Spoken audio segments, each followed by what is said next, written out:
Hi everybody, this is your friend Corey at Mighty Mushroom or a Mighty Mushroom. I am going to be doing some live listening here on the internet from my couch. So here goes. This is always an open forum for anybody who isn't an idiot, besides myself. So, if you're subscribed to this channel, you probably got the notification. And if you're not subscribed to the channel, you didn't get the notification, but you probably didn't care anyway, so not like it matters too much. Oof. I'm trying to lock this down so we can screen share. Going to screen share. Screen share. I'm unprofessional, so I'm just gonna live list. It's gonna be a little bit bumpy. Can you see the link, Kayla? Give me one sec.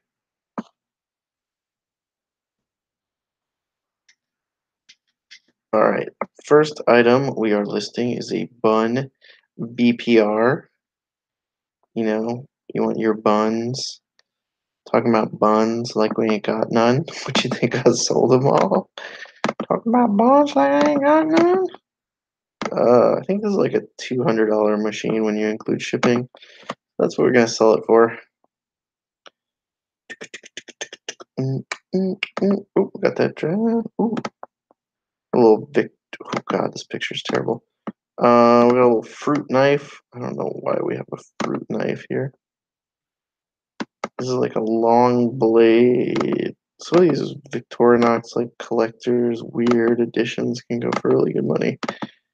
This one's an old one. And I like pocket knives. I like things that are like easy to ship and cost between $30 and $1 million. I prefer if most of the items that I sold were more like, $1 million, but what can you do? Can't win them all. Anyway, so these are drafts produced by my lister, or my drafter, and I am not enthralled or enamored at this moment. I'm actually a little bit pissed. I got a huge batch of cameras and camera accessories and stuff in this buyout. Hi, Mama J. Yeah, I got a ton of. This is an open forum, so I don't want to do this completely alone, but I will if I have to. $24.99. I don't know. I just make up prices sometimes. That's why my conversion rate sucks so bad. Things sell though. I sell just about everything. It's just sometimes. Oh, see, that's not red. This is there's just a whole bunch of cameras in a bag. So it's like, here's a camera in a bag. Like a nice camera. Older digital cameras can do pretty well on eBay. I usually just price them around $25. I don't really care what they're worth. It's just kind of like, hey, hey. Easy to ship, and I probably have $1 into this camera. So we'll just list it, and we'll keep going. I advocate listing and going. I don't know what this is worth though. Let's rise up. Ooh, that was a little bit too high. This is an old school iPod Touch 1288 8 GB. I have no idea what this is worth. So I guess we can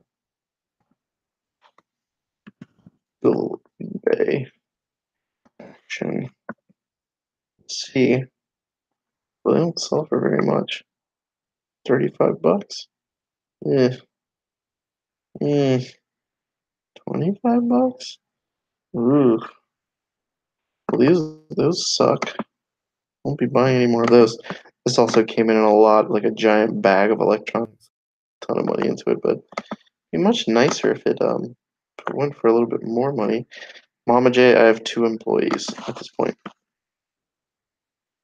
But if you want to come into the chat here and ask questions, you can do it audio, video, or both. You can certainly. I'm really bad with crap. Oops. 2. I'm really bad with the chat. I apologize. I don't know if anybody knows this brand, Mila Sean. This came in a giant bag of watches.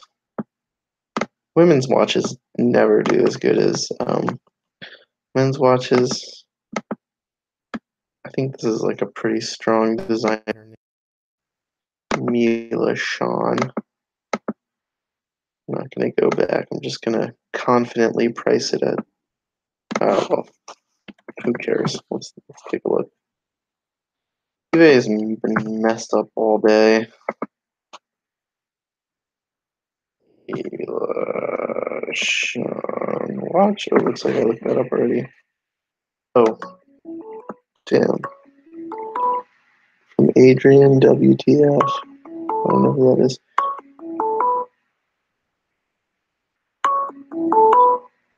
Somebody's calling the hangout.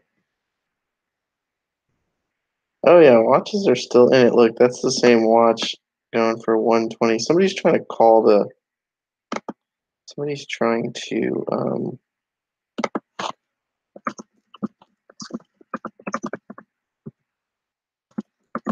I can send you an invite.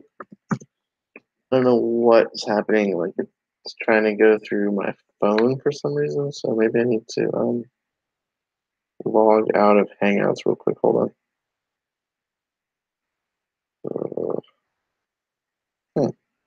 I'm not really sure why it just rang into my phone, but definitely just happened. I'm going to invite the.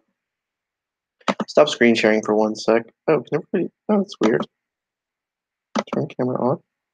Hi, everybody. I'm going to invite the friends. Hold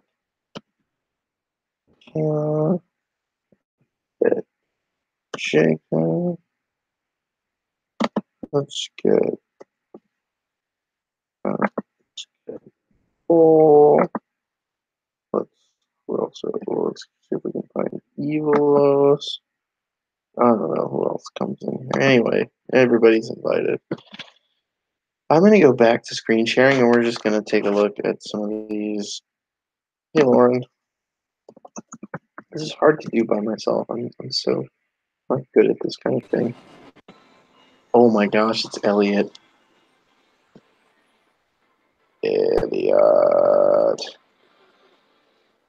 Elliot. Hey, dude. What up, bro? Nothing, man. Can you see me?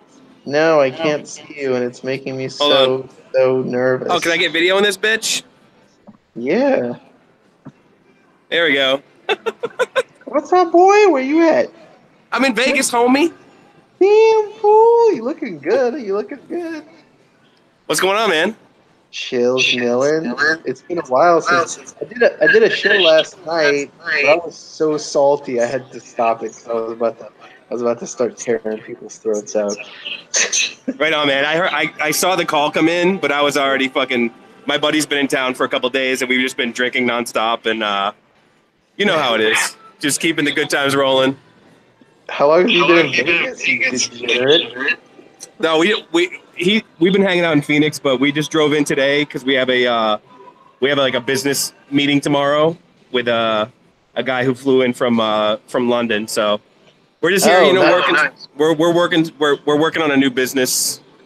Me and my 2 other buddies, and so it's basically like this guy makes a product for the telecom industry, and he hasn't really broken into the U.S. yet. So we're gonna meet with him about becoming distributors, and so he's told us he was coming to Vegas for his buddy's birthday party, and we're like, fuck it, we'll just meet you there. We'll shake hands, we'll talk about it, and we'll see how it goes. That sounds great. So, like, what is it? Some like, I'm getting a weird echo. Well, yeah, because I'm in the fucking middle of a casino. Okay, hold on. I'm inviting Nicole. Sorry about the echo. It's feedback echo. Oh. I don't know exactly what's happening, but so you guys came down to Vegas to powwow with this dude to talk about a telecommunications product.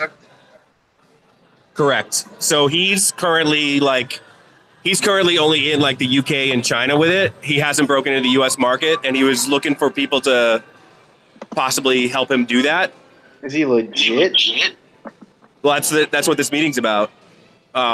We've seen his product. We know his product is legit. We've already gotten samples, and my other buddy who's with me is in the telecom industry. He actually uses the products, so he knows that the products are good. We're just, we're gonna meet the guy, see if just feel him out. We're probably gonna do a little research too. We can actually, he supposedly has a factory in China, and we can actually hire somebody over in China. This is a physical product. Yeah, it's a physical product. Interesting. It is, isn't it? I mean, maybe. I don't know. So we can actually we can. It is, isn't it? I mean, hey Nicole. Hi. Sorry. Bad. It's a little loud. Oh, that's my fault. It's because I don't know how to work the internet. I feel like I'm being attacked by aliens and they're trying to like get into my cerebellum. God. It's a weird night, isn't it? Yeah, when you're hanging out with me, it's weird. Yeah. But anyways, so yeah, we're gonna meet with the guy tomorrow. Just pick his brain, see what he's trying to do, see if he's legit. We're probably gonna do some more research. We have a guy over in China who can actually go to the factory and like walk in and see if the place actually exists. So we have boots on the ground over there, and so yeah, we're gonna meet with him tomorrow and see what happens. It's pretty exciting. Interesting. Sounds like big news. Yeah.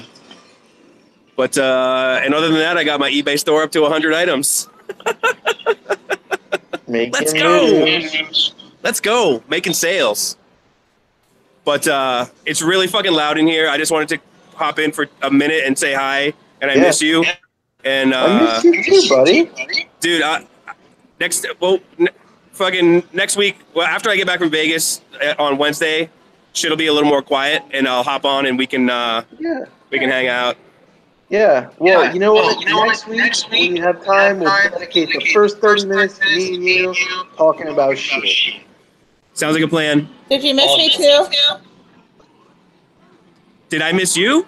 Yeah. Yeah. Thank you. Absolutely. Why can't I miss you. Listen, I see all your beautiful faces right now, and I miss you guys. Aww. But I'm on the list for poker right now, and I gotta go. Because I gotta go play. Big money. I'm gonna go be a degenerate gambler. I love you guys. Have a good night. See you, dude. I'll talk to you next week. Good luck. Be smart. Kids, what's up? You guys, I just had an amazing. So today's like a new mentorship day. Mm-hmm. And I had the most amazing like nighttime group. I love them already. One of them, her name is Nicole, and she's in Seattle. And Kayla, you're gonna love her. I already know. So she does sales for a brewery right now, and they just opened one up on Belmont and 7th. And she's coming down next weekend to Portland, and so we're gonna meet up with her. I'm very excited. She seems like right up my alley. Like she's got like a cool nose piercing, and she. Her boyfriend is cool. He has his own leather goods company, so he hand makes like wallets and other leather goods, and apparently it's like global at this point. Like he's doing super well with it. Yeah. And I'm like, wow, I like people who are doing shit, you know? I thought you were gonna say like they have a shark in their living room. No, they have a really cute pit bull though. Oh my god, she had it on her lap like at one point. A And I was shark like, in the living room. give me your dog. Give me your living room. Anyway, so I'm excited about the new people. We have one person who is a teacher in West Virginia, and they're on strike right now, apparently. Like the whole state is on strike. And so the Damn. kids are not going to school. It's been 8 days of no school in West Virginia. Shit. No school. Dude, West Virginia is serious. I've been through West Virginia. My sister lives in West Virginia. I've been there. It's not. There's way more squirrels than people. West Virginia is not Portland. Let's just put it. We are our own little bubble. Yeah, I mean, there is no other Portland. I mean, there's just not. I mean, Seattle isn't even close. Yeah, I met an Australian lady at Disneyland, right? And we like drank until like 3 a.m. And she was like, "Oh, you're from Portland. You're like your own damn country up there." I think so. I think we're like in the Republic of Portlandia. I think that's really where we live. Yeah, I mean, this is someone who lives in Australia, and even she is like, "Yeah, you're like not like normal American." No. Whenever I go anywhere else, all I want to do is come back to Portland. Yeah. Honestly, man. People used to be like, Joe doesn't have a corporate job. He's covered in tattoos. And it was like, well, like, we live in Portland, though. Like, it's exactly. No one cares. God, I don't know. So yeah, so the mentorship group for March just started, right? Today was the first day. So the morning group was good. The night group was good. It's a really good. I feel like all of them have been like great groups of people. I don't know why I'd say most of them. All of them have been great. How many people are in each group? Just out of curiosity, like 10 to 15, depending on my personal month. So depending on what my schedule looks like that month, I open it to 10 to 15 people. Interesting. Yeah, it's a curiosity. I am. Yeah, I thought it was really cool. The vibe was cool, and when I kind of peeked into it there, it seemed like a really solid vibe, and I thought you were doing a great job running it. So thanks. We have a good time with each other. I just got a message from someone who was in last month's group, and she told me, hold on, I'll tell you what she said because it was very special. Where is it? She said, I really want to thank you for creating a space where resellers can collaborate in a smaller group setting and get to know and support each other on a more personal level. The knowledge gained and the friendships made are seriously priceless. You've made my dream of helping others a reality, and I wonder if you can put a number on how many people you've made an impact on. Blah, blah, blah. Everyone's time is precious, and you make time for others. The rest is just kind of, but like the point is the first couple sentences make me like want to keep doing this, right? Like creating smaller group settings where people can get to know and support each other. Yeah. It seems like you have like a skill set that drives that. So, I mean, I have this personal philosophy to like focus on what you're good at, not focus on what you want to be good at, but focus on what you are good at, and then it will kind of like drive what you want to be good at the same time. So it seems like you really like that aspect, and it's really cool. So I like the idea. I saw that you posted that you're accepting some people in for something similar.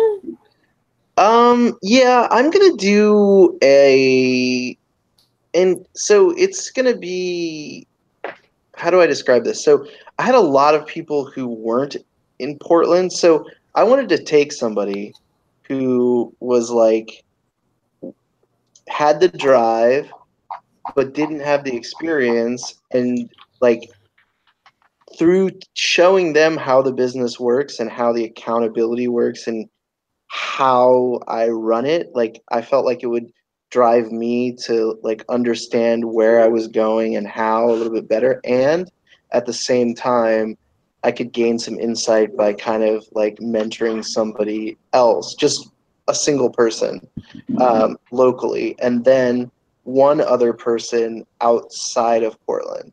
But I'm going to structure it in a really strange way probably, and because there's no monetary aspect to it, like it's performance based. So I want to create an accountability, like a 3-way accountability group, basically, that I'm driving. I just wanted to see if anybody was really interested in doing something like that and working on that. I really would love to pair it with like produce media based on it. So like have it documented, right? Oh, yeah. Properly. So, and yeah, I would love to. I didn't really consult with anybody because I just wanted to know if anybody was interested, and I've gotten tons and tons and tons and tons of interest, like way more than I thought. So I was like, oh, maybe I kind of like put this idea out there a little bit too early, you know. But you know, I have an idea. I have a course set in mind, I guess, and I don't know. I kind of feel like I can bring something different to, and I wouldn't want to like charge somebody for it because I don't want to guarantee anybody anything besides accountability. Like that's the biggest thing, truth and accountability. And beyond that, I don't know. What do you think? I mean, I charge a lot for my program, and I know, but it's worth it. Like I heard I don't you guarantee anything either. Yeah, I know, but like nobody knows me, and like I don't know. I'm just doing a special like thing, and I'm gonna see how it goes. That's what I want to do. That's what I feel like is the right thing. Maybe I'm wrong, but I'm gonna see. Maybe the whole thing is just wrong, but I don't care. Does that make sense? I don't Yeah, care. I like it. Do you like it? I don't know. Yeah. Talk to me. Why would I not? Sorry. I just got a message from another person who was in my mentorship group last month, and she's very. Oh, you met her. She came, Nicole. You met her at the meetup. Yeah, I do. And just thinking you last month, but I don't know. I think that you should charge people to be in the group because, and here's why. Like, let me tell you why. Because you don't have time to waste. And I used to think that I shouldn't charge people for anything. Like I was very much against it. And then I wanted to start like these groups, and I thought it'd be this great thing because I went through something like this over the summer and it really changed my business and blah, blah, blah, blah. And I wanted to offer that to other people, but I only wanted to offer it to people who I knew were going to be serious and weren't going to waste my time. And the way that I got people to be serious about it was putting a monetization on it, because people aren't just going to give you money and waste your time. So in order to build to that level, like, and it's not really, I don't know if I have the time to aggregate that many people and drive a group like that, but I want to have the experience of like getting somebody to that level and understanding how somebody else's or multiple people's brains are working in the space, I guess, on one level. But I'm not arguing with you, and I think that the skills I have are valuable, and they're not free. Okay, this is not free. It just isn't a monetary cost. It's a different cost. Yeah. And if that cost isn't met, then I will instantly terminate the thing. Like, I am totally, you will be fired. You know, like, it's basically like, it's like an internship more than anything. That's what I kind of want it to be, an internship. Yeah. And in order to focus on it and understand the immersiveness that's required, it's going to take like somebody. I don't know. Maybe my approach is wrong. But I mean, you came from a mentorship, right?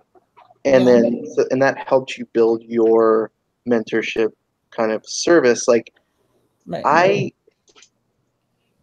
I think you're right. I'm not saying you're wrong. I'm saying like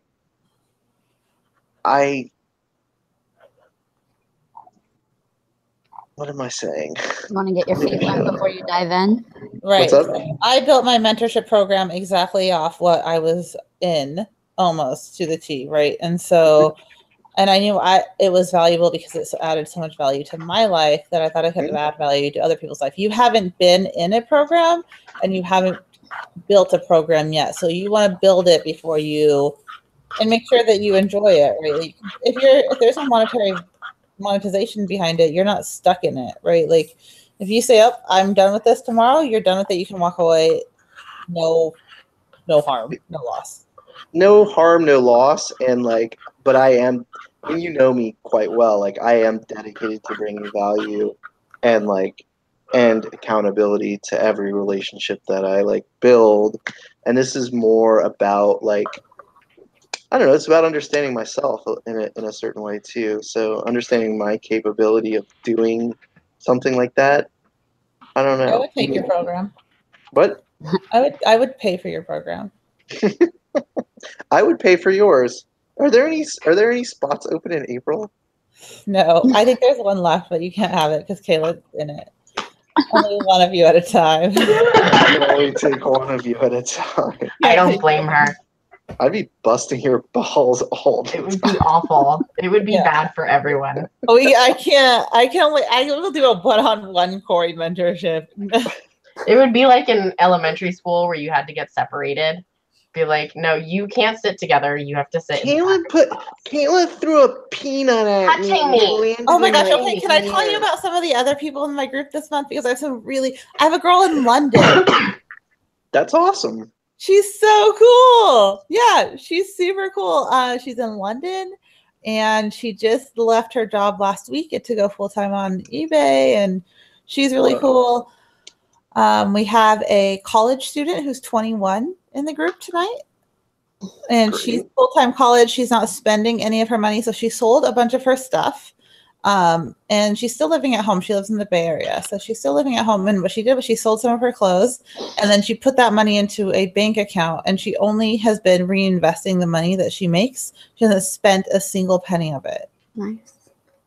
That's how there are a few other ways to grow your business besides reinvesting. But I mean, like, she's reinvesting 100%. She's not paying herself anything right now. That's what you should do. I know. And that's why I'm like, yes, that's what you should be doing. That's amazing. Good job. You're only 21 and you're already like, she's going to nursing school. Like, I'm like, that's fantastic, you know? So she's very dedicated to this. She loves it. She doesn't have a ton of time to put into it because she's going to nursing school. But the fact that she's only 21 and realizes the value of reinvesting 100% of your profits is huge. If you know how to identify value and you're out there doing whatever you're doing and you can identify value and bring it into like any sort of side business that you have, you know, I mean, that's how you create wealth.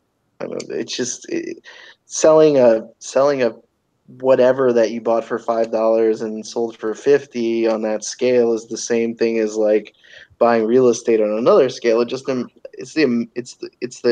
the identification of value and presenting that value to somebody who can is willing to accept that value proposition, and you know, you make the profit in the middle. I mean, like my cousin is a physician. I mean, he makes a lot of money and he resells because one, he loves it and it's a great investment. He gets a better return on his investment on the stuff that he buys and sells than like the stocks that he buys, which are more long-term holds and stuff. But I mean, it's valuable. It's just, you learn a lot of amazing skills, and like you have so many like skills that you can teach the other people, and then when they come together in the group, like they can play off of each other. Like I saw that instantly. It was very, very cool. The dynamic that was built under your mentorship was really, really cool. I mean, it really was.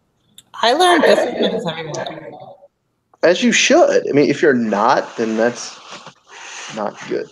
You should do something though, Corey. I think you could add a lot of value to someone or two people, however you want to set it up. I think you're complicating it a little bit, but that's okay. I think you need to make it simpler than what you're talking about, because I got a little bit lost even in your like description of what you wanted to do. No, but it was just, I was trying to gain interest and see if there was interest. That's all. yeah, but there is interest, and there are people out there who really want, the thing about reselling is it's really lonely, and we just want other people to do it with. Yeah, I guess. Or there you go. Anyway, hi everyone else. Hi, Adrian. How are you doing? Hi, guys. Today is my 2-year life date. Well, happy anniversary. So I don't know if Happy you saw my brain-anniversary. Instagram post. It's exactly what it is. I'll hear that. So 2 years ago, I almost died, and I had to relive, and it's amazing just to know that I've been able to do that and then learn the reselling business again because I worked in sales before. So That is amazing. Yeah, I mean, crazy, right? Like you're sitting here talking to us, and you could have not been just by sheer chance. It's crazy. Life is crazy. Is a crazy, crazy thing. And it's a great to be blessing. alive. And I complain sometimes, but god damn it, I love being alive. I love when the sun shines on my face. I love when it snows. I love when it rains. I mean, we all complain sometimes. We all get like salty and complainy because we're humans. But god damn, it's good to be alive. well, and I think there's an actual reason that I worked 60 hours a week, like I never saw my family. And all of a sudden it was like, bam, you don't have a choice anymore. You're going to be home and you're going to spend time with your family. And when I first met my husband, I told him I don't want kids. If you want kids, like there's the door. And that changed after getting married and stuff. So it's kind of crazy the way things have changed and stuff. I never saw myself as a stay-at-home mom or anything like that. And now I'm like a stay-at-home mom who like hangs out with all the kids and stuff. It's weird, it's just stuff I never thought I would have done. I'm able to do, which. Well, I mean, as humans, we're kind of like we have this we have some malleability. Well, as long as we're alive, right? Not to do shit when you're dead. But I was stuck in this, that 9 to 5 rut, but it wasn't 9 to 5 because it was retail. So it was you work when I say you work, and yeah, it is what it is. That's And kind of the struggle. That's the struggle on this side, on like the employer side. Like, I don't want somebody to be tortured, but I also need them to work. Like if I pay you to work, I need you to work, but at the same time, like I know how much it sucks to like do that kind of work where you're like, oh, I have to show up at this time, leave at this time, all that kind of stuff. But some people like that. Some people desire and require that like structure to make them happy. I'm like AWOL on that shit. Like I don't want to be anywhere somebody tells me to be ever, unless it's Kayla. But see, I didn't know any different, and I loved it. I thought, but the truth is that I love being home with my kid more, and there are other ways of doing it. So Yeah, I mean, so I think that awesome. modern education teaches you to be kind of subjugated. It teaches you that there's a social order that you are at the bottom of, and that like they don't teach you about money or what it is or how to spend it or use it to your advantage. The average person thinks that you can like save money and become wealthy, and that's really not true. Based on what I understand and what my experiences in life is like, the more might sound crazy, and it might just be because I sell things on the internet, but the more money I spend, the more money I make. How crazy is that? Like if I told you that in 5th grade, that if you found a way to create a business where you made money by spending money somehow, you that's how you would become wealthy. But everyone teaches you that saving money will make you wealthy. But I like obviously you need to have some money saved, but saving all your money during life, I don't think is going to make you wealthy. Like investing in good ideas and in yourself, education, real education, not some kind of like, you know, some kind of like, Financial, fiscal. well, like state sponsored, like The institution. what's up? The institutional. Yeah, institutional education. The reason institutional education exists is to stratify you and basically show you that this is the potential that you can live up to.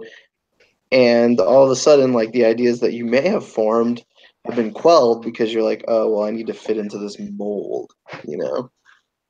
Yep.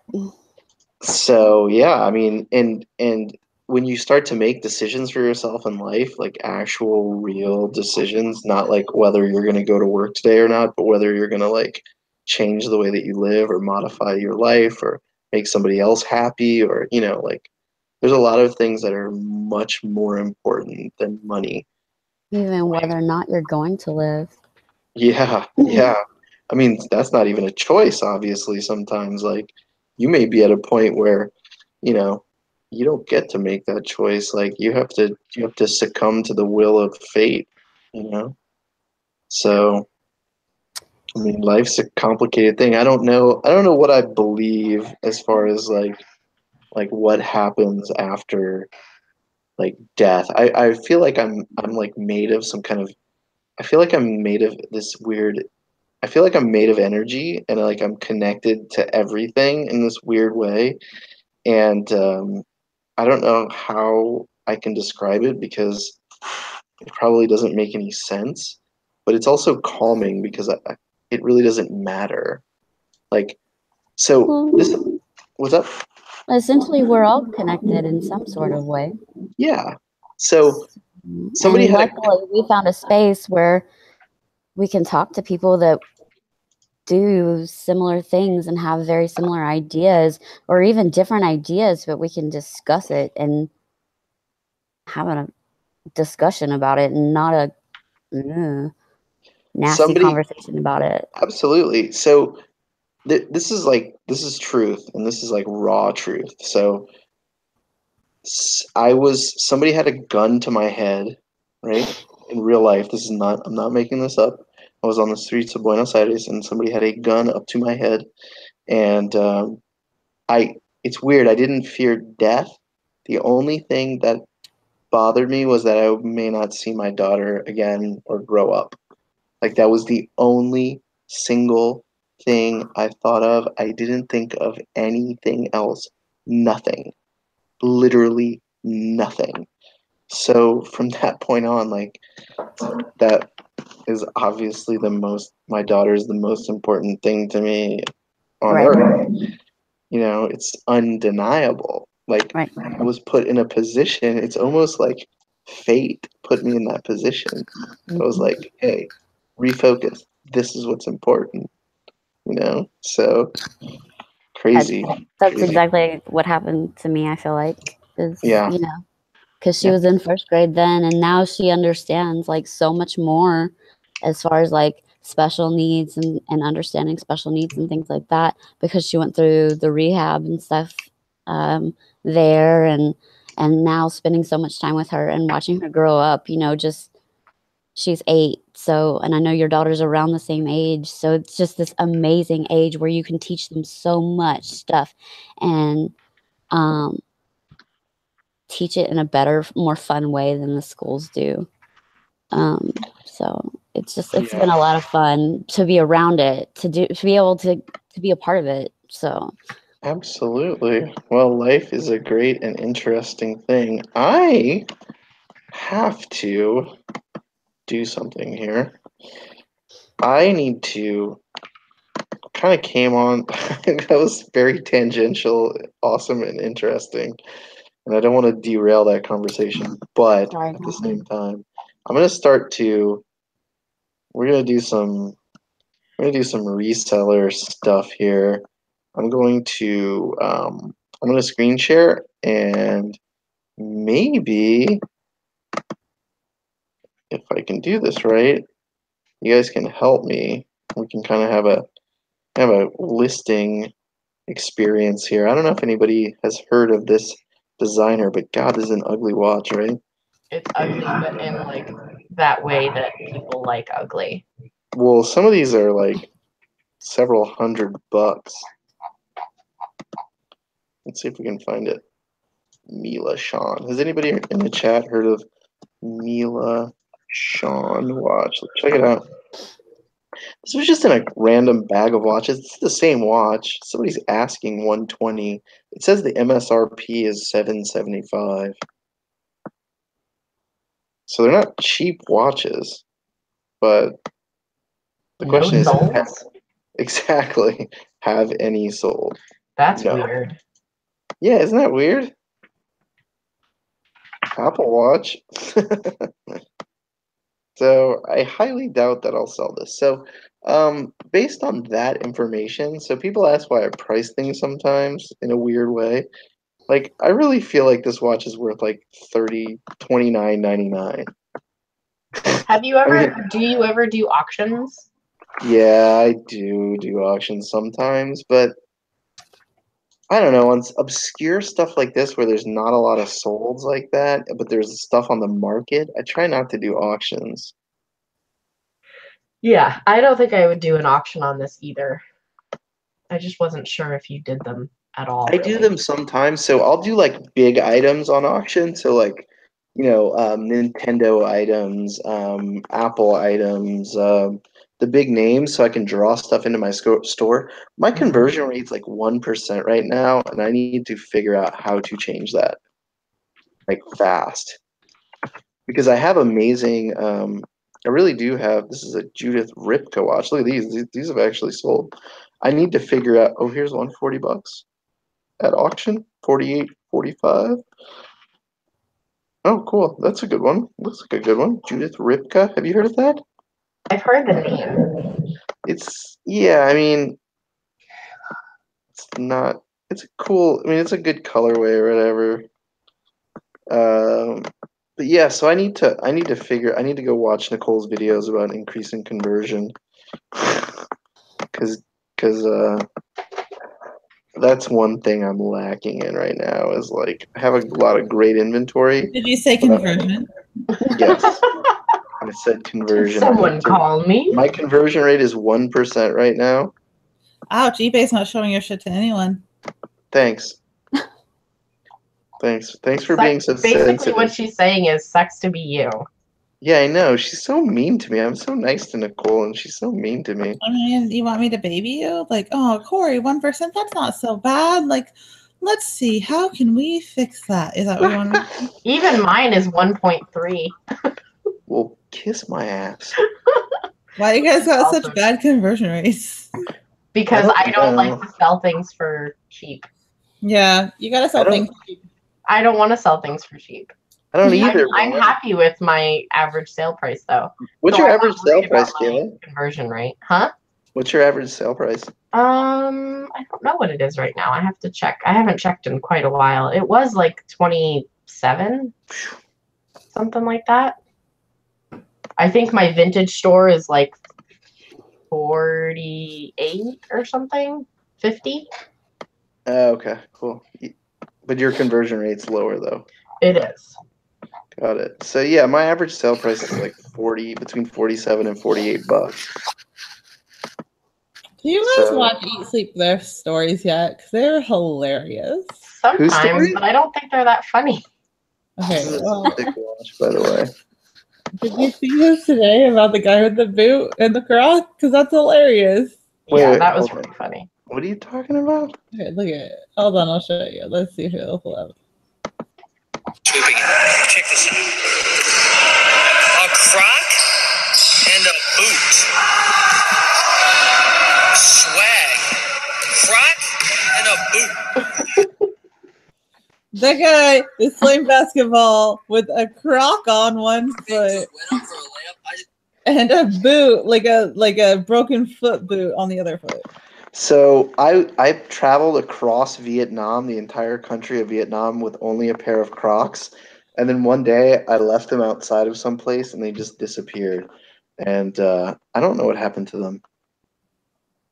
Your first mistake was, why did you own Crocs? I wear dad pants, and sometimes I wear Crocs. I mean, you guys are always busting my balls with what I wear. God damn it. Lady Gaga over there. Why do people say I look like her? I don't actually think I look like her. You do. No, you were dressed like her at that eBay thing. You were caught in a plastic bag. Whoa, whoa, whoa. So I have a $31 average sale price right now On across eBay. on my modern store. Yeah, Okay, that's good. I'm And what's your- I'm really what's your happy with conversion that. rate? 1.3. That's good. I would if I had a 1. If I could raise my conversion by 30%, I would like go on vacation. Like, come on. Yeah, I mean, I definitely would like to get mine up, but I don't want to sacrifice this product or the pricing of my stuff either. So Yeah, I got that. I have no idea what this watch is worth. because I'm just one person. If I had employees, I would be fine with churning Oh, out more I thought you product. were like one of those Hindu gods with multiple I avatars. wish. You're just one person? That would be amazing. I thought I you could were have an Ganesh. eBay phone in each hand. Ganesh. It's okay, Kayla. I don't worry about my average sales price or sell-through rates or any of that. I just I want to just- make a certain amount every day, and if I'm hitting that, then I'm usually happy. There you go. Yeah, I'm in your wheelhouse there. I also I'm looking for growth too, Yes. but you know, what can you expect? We're not all Nicole State or whatever. We just want to be. We just want coconuts.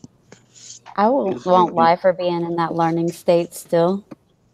Oh no, everybody's in a learning state. If you're out of the learning state, look at like Gary Vee. That dude's like, I'm learning every day.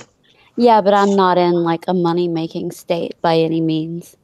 Oh, well, that's okay. No, yeah, I'm totally okay with that. I mean, money is something that you need, but it's not the most important thing. Well, I no, don't- and learning is a form of monetary value to me, at least.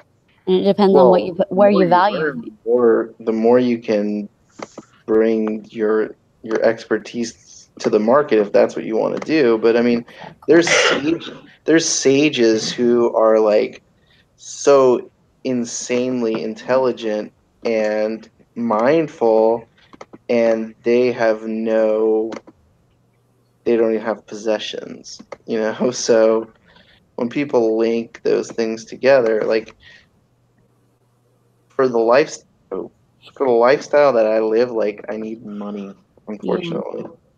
I'd rather like if I didn't have a kid and a wife, I'd probably live in the forest and like eat apples or something. What are you laughing at, Bobby? You want to come over there? You want to stop screen sharing and come over there? How you doing? I'm doing good, man. How you doing? I don't know. I had a bad headache, so I went to sleep. You know those times when you go to sleep in the middle of the afternoon and then you wake up and now you're like, I oh, shit. never can go to sleep in the middle of the afternoon. I Yeah. really wish I could, though. I know. I always should have do it forced too. myself not to. You should have gone for a run instead. Yeah. I'm serious. Good luck with Me? that. Why? I could barely run up the stairs. So, the lady who I got all the Loro Piana from, she called. She You called had me a the other buy from day. her today, right? I'm sorry. You had a buyout from her today, right? Yeah. Or a checkout? Yeah, I met her partner at another house that they were kind of like doing a setup for, that they're going to be doing a sale for another week or so. So I you got get to get in in there. before anybody else and you can make some deals? Yeah. You know how valuable that is? That happened to me on Saturday, and I was like the hungry hippo. Mm-hmm. I really had some of the dude, that's the smartest thing you can do. The second smartest thing you can do is actually list that shit and sell it. Yes. Well, no, I you got to agree. see what he found first. I don't give a shit what he found. What if He he doesn't didn't Corey don't find give a shit. shit? We could have found a Fabergé egg. He'd be like, yo, you list that? I mean, to be fair, that's a pretty good question. Yo, that guy. That It's- that guy in it's- you know California what? ain't gonna buy it if it's sitting in your room with no pictures. People, I mean, you know what? that's Fair enough. that's true though. Rob, you might talk shit, but I actually have your best interest in mind. Corey, I Right? love you too, Corey. I know you said you don't want to be alone. I feel actually, I was thinking about you today, this afternoon, Corey. Oh yeah. Yeah. Hopefully Well, it actually, wasn't let me finish my involving story lotion. first here. I was just trying So- to give him the benefit of the doubt, How man. dare you? Yeah, not in this giant. You ain't gonna get the benefit of the doubt. Sorry, Rob. No more. No more. Over here, forget about it. Forget about it. Forget about So- it. So there wasn't that much stuff, and there was like a lot of like the clothing. There was tons of mall brand stuff that I just was not, Yeah, you don't want that like, shit. because you know what it is. See, you know what it is too. The partner, I know the lady, but I'm not as close with her as I am the other lady. You know what I mean? So I didn't want to make like. There were some items like I'm sure you see items that you're like, you know what, I would pick that up if that was like $1 or $2. But at the same time, I didn't want to like hassle with the woman to try to say, you know what, I'll give you $1 because the lady had the woman with her in the house. Yeah, And what I would do in those cases, Rob, is I would like make a bundle so you can like have like she's like I don't want to fuck around unless I get $100 or whatever. So you make a pile and you're like, listen, I'll give you $75 for the pile, and then she's like, That's oh, what I you did. You know, yeah, you That's know, exactly you what I can did. song and dance. That's exactly what I did. The only thing you know what it is?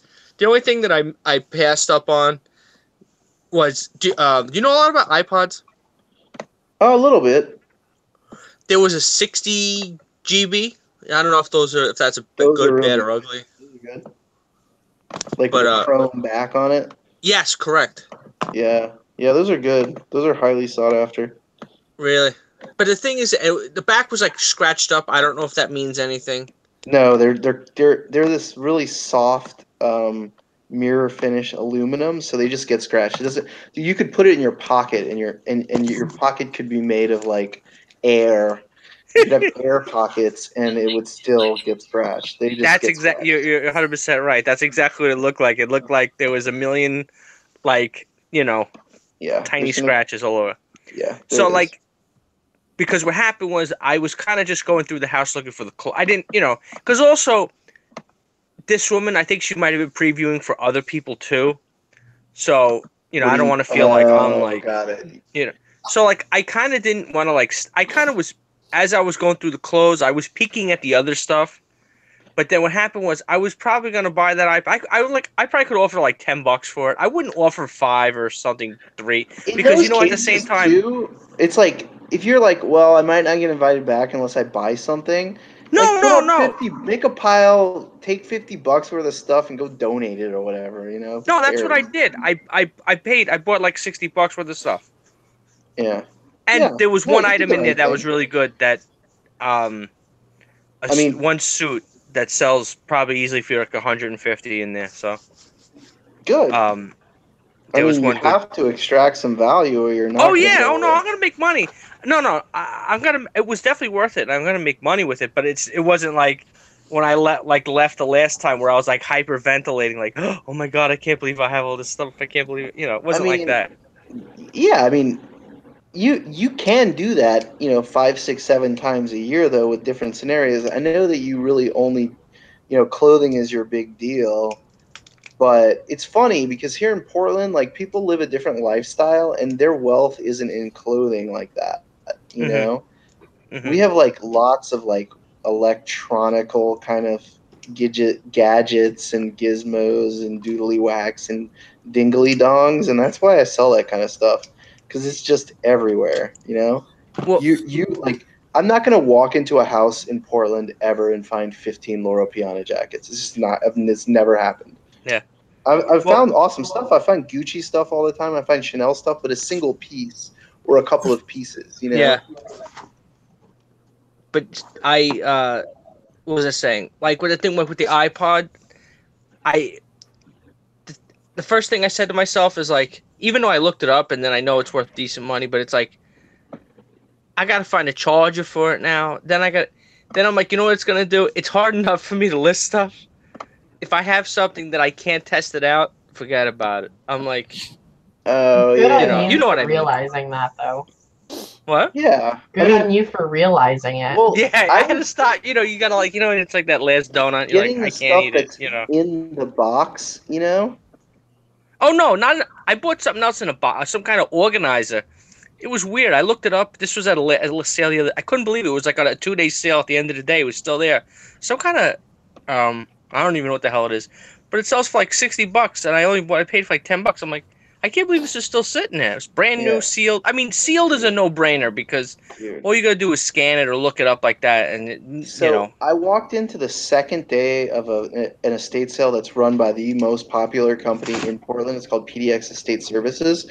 When I rolled up at like 11:30 from the previous sale, there were 100 people in line, what? and I would say that 300 to 400 people probably went through this house on the first day. Just that's how much volume they get. And on Mhm. the second day, I was like, I just left because it was so charred. Like I wasn't gonna wait in line for a couple hours. I went and poked around at some other sales and made some money instead of standing in line. But then I came back the next day and I bought a pair of like Gucci sunglasses that somebody didn't buy for $22 the previous day for Isn't that $11 weird? the next day. And I was like, there was a whole line of people at the register and no one even looked. And it was Mhm. sitting right there in front of them. So it's just Now funny.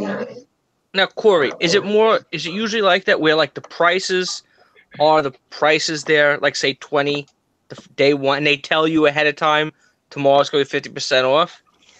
Yeah, Is that so how it usually works? our culture is a 50% off last day culture. And sometimes it's everything under $50. Sometimes it's everything under $100. Sometimes it's everything. Depends on the company. It depends on the sale. What I like to do is go to an overpriced, like there's a sale I've identified. It's overpriced, highly overpriced. I know that they don't negotiate on the second day. Near the end of the next day, I'll go in and say, hey, listen, I want to make you an offer on all of these things. This is my offer. It's and in those cases, I pay in cash, not with like a credit card. Have the Mhm. cash in my hand, and I say, "This is what I'm going to do." And if they say no, I move on. That's it. Yeah. But there was one sale. It's hilarious. They overpriced everything. They wouldn't negotiate. I'm not going to name the company. They wouldn't negotiate, and then on the Monday, they ended up giving away like tons and tons of stuff. It was actually the sale where I bought that $1,000 Nike bag for $20. Ain't that some shit though? Yeah, yeah. So they had a $1,000 Nike bag that they put $20 on, and they had electronics worth $100 that they had $400 on. So it's like, Well, it reminds me of those Lucchese boots. oh Remember yeah, you? So we were like, I remember you say, look at these pictures. You're like, yeah, those are Lucchese's, and you're right. Half of them were Lucchese, but like at first they wanted like 300 for them yeah. But no And one it's- will even pay that. for eBay. I'm gonna share this with you, Rob, because this is gonna blow your mind. I'm gonna share this with everybody. This is like a holy grail in the electronics world. You guys want Alright. to check Oh, out grails? My hernia of, hurts just looking at that thing. grails of grails. So it looks like he didn't put a picture of the box, so I'm not going to post this yet. But these boxes are not sealed by tape. They're sealed by these strings. This is a Sansui 7000, and I think this is from like 1972, 1973. It's never been turned on. It's never been used. Look, these are all the original stuff in the orientation of the original box. Wow. These sell in. But you in still non- test it, right? Fuck no, dude. I am not plugging that bitch in. Are you serious? I'd be just No. too afraid somebody'd be like, yo, that shit don't work, bro.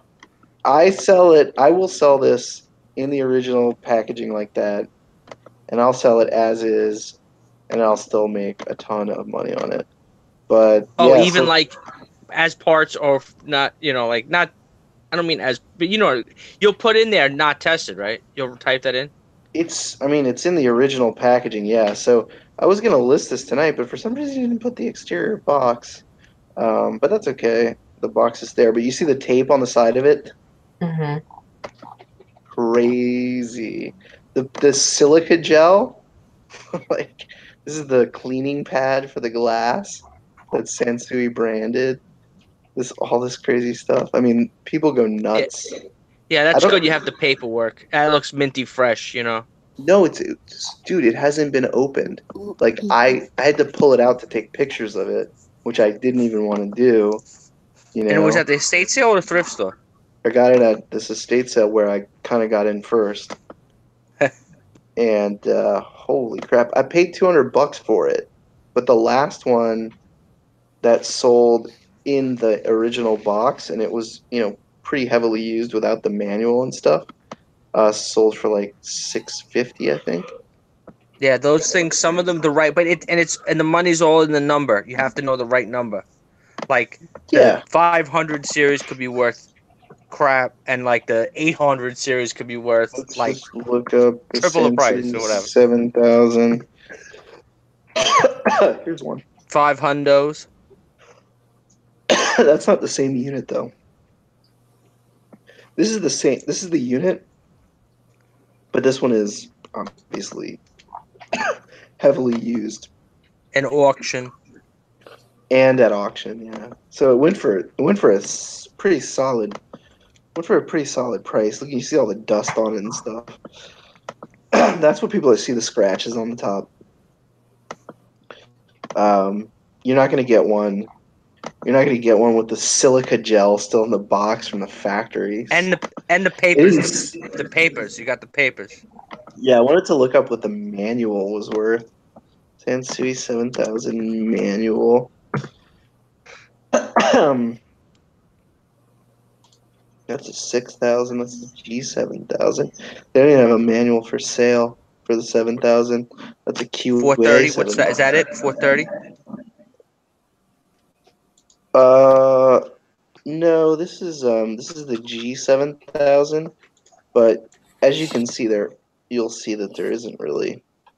Difference. This one's for sale for $350.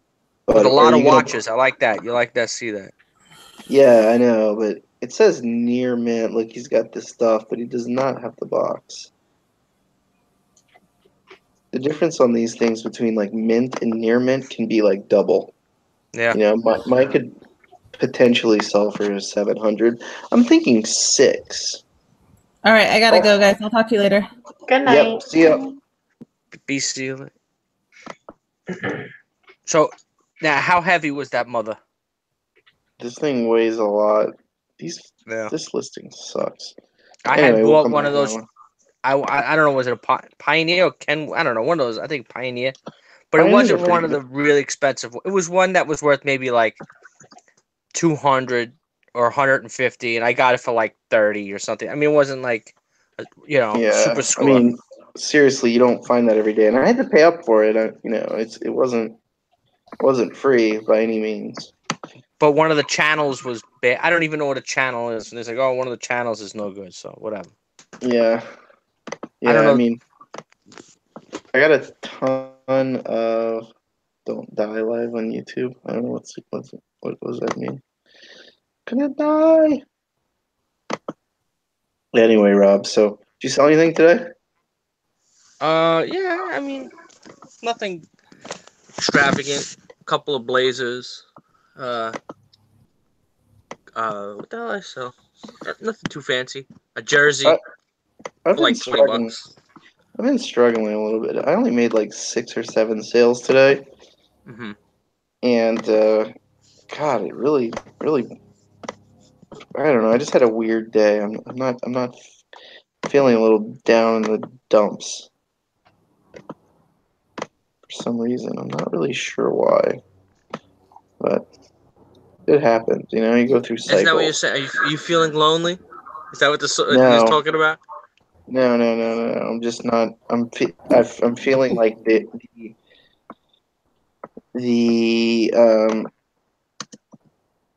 work I'm making, and I'm just being impatient most likely, isn't paying off in the way that I want it to. Not the way that I expect it to, but the way that I want it to. That makes any sense. I'm like Well, you could join the acquiring. club, Like, so. I'm acquiring. Holy crap, dude! Are you looking at this? What? Jesus. Why is that one $600? I don't know. And why aren't there any like? What? Ugh.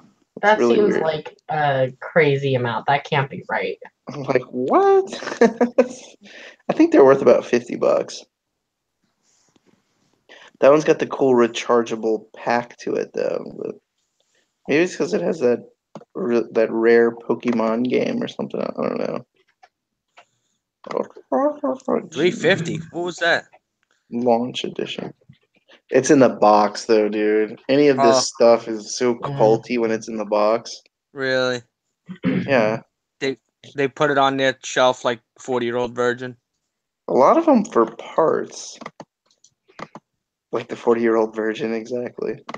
This one says it sold for $5.99, $5.99, $3.50, but this one's still back for sale, so hard for me to believe a lot of these things. $2.49 because it's the Pearl edition. Like, I can't believe people are like willing to pay like hundreds and hundreds of dollars more for something because it's a different color. Dude, I gotta tell you something, bro. Do you know? Did you used to collect comic books back in the day, or no? Hell no. I went fishing. Okay. All right. Now, there's certain comic books like now, like in the last say 10 years, right? What they do, like there's like a whole new market for graded comic books, and you could Yeah. have one comic book that's the same identical comic book, but now that it's graded by this company, it's literally worth like 3 times the amount, even That's more. so dumb. Exactly. And people pay up, like literally, like I had sold, I had a couple of first appearances of Deadpool. Obviously, you know who Deadpool is. Yep.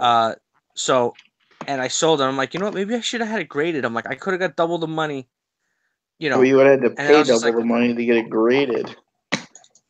yeah, it cost like, I think they do want, it would have cost me like $30, $25, but it would have went from like $100 to like $220 or something like that, whatever. So I have a little story here, which is pretty funny. I'm going to stop this. So I sold an autographed picture of Heath Ledger, and it was authenticated by a very famous authenticator.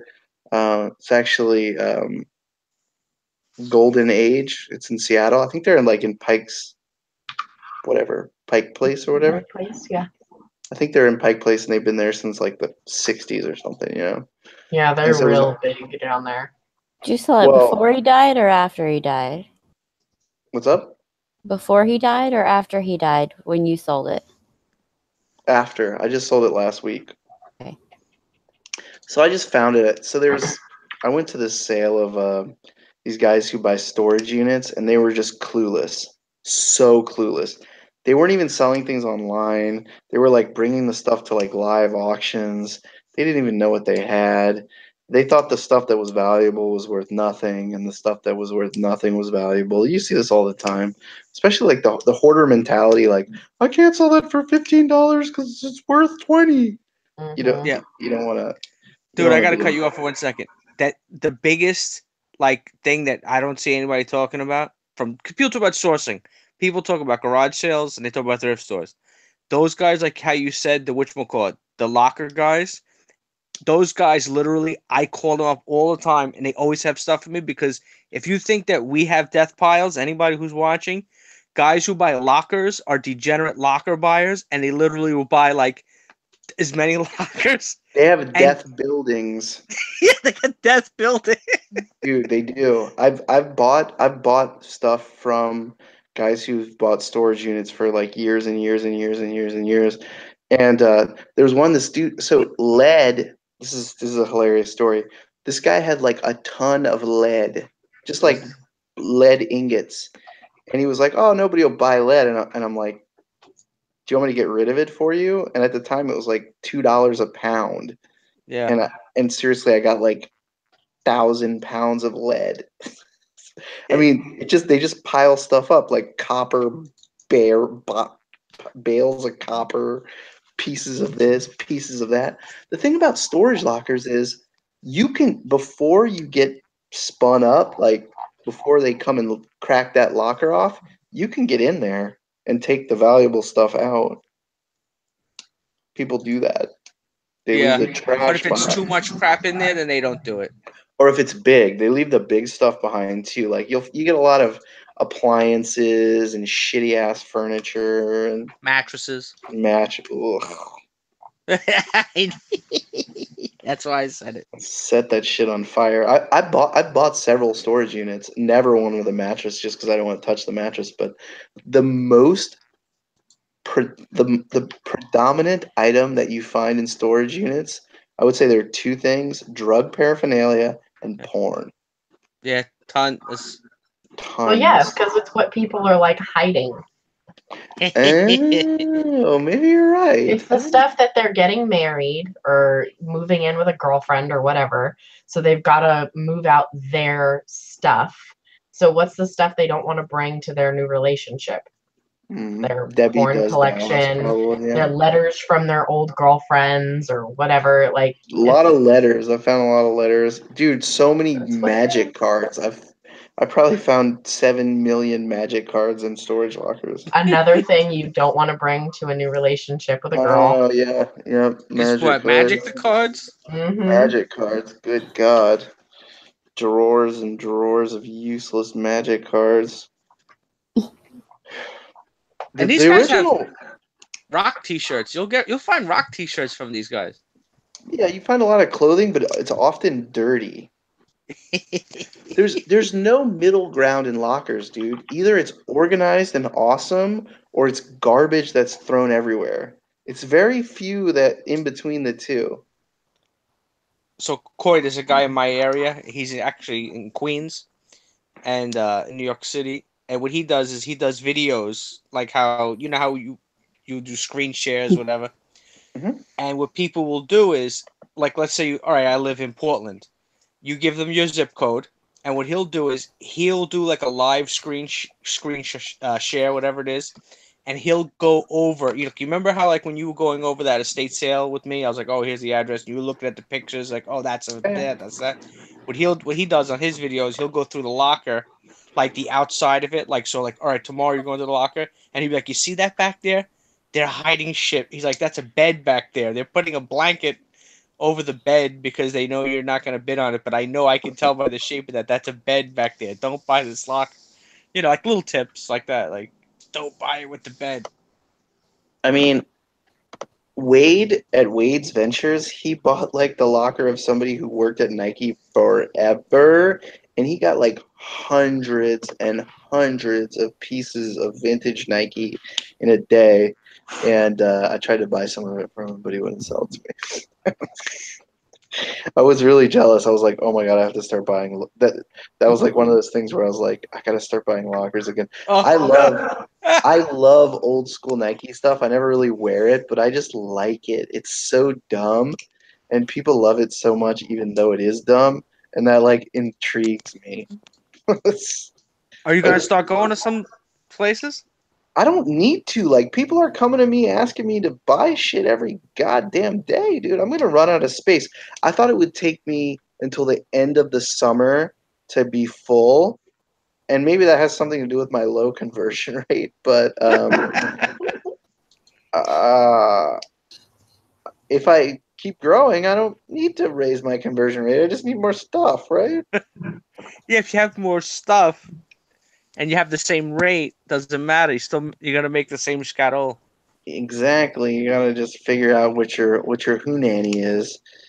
You know, what your magic is. Mine is a lower conversion rate but a higher sale price, I guess. Volume. I like that. Maybe I just sell junk and I just don't know it. I'm just completely oblivious to the fact that I suck at what I do.